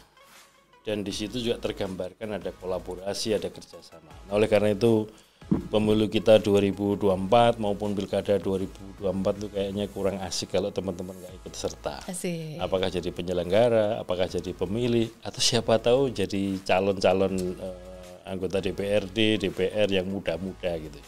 Oleh karena itu siapapun, terutama teman-teman pemilih muda, teman pemilih mahasiswa, saya mengajak dan mengundang kita semua bekerja sama, berkolaborasi, karena kerja-kerja kepemiluan itu yakinlah tidak hanya tugasnya KPU, dan KPU tidak mampu bekerja sendiri. Kita harus bekerja sama, harus berkolaborasi, berkoordinasi untuk berpartisipasi dalam penguatan demokrasi kita di Indonesia. Saya kira itu. Terima kasih teman-teman pemilih. Saksikan terus, ikuti terus podcast KPU dan jangan lupa subscribe channel YouTube-nya podcast KPU. Iya. Makasih Mbak Reni. Iya, terima kasih Pak Hasim atas pesannya buat teman pemilih. Mudah-mudahan teman pemilih dapat mengingat selalu ya pesan ini untuk kita bareng-bareng nanti menyukseskan pemilu dan pemilihan 2024. Terima kasih sudah menyaksikan kanal YouTube Komisi Pemilihan Umum Republik Indonesia terkhusus untuk podcast KPRI. Untuk Pak Hasim juga terima kasih sudah datang. Teman pemilih simak ya episode berikutnya. Kita akan tayang kembali nanti secara berkala dengan tamu-tamu yang juga nggak kalah seru dengan tamu kali ini. Podcast KPU RI terdepan bicara kepemiluan. Sampai ketemu lagi.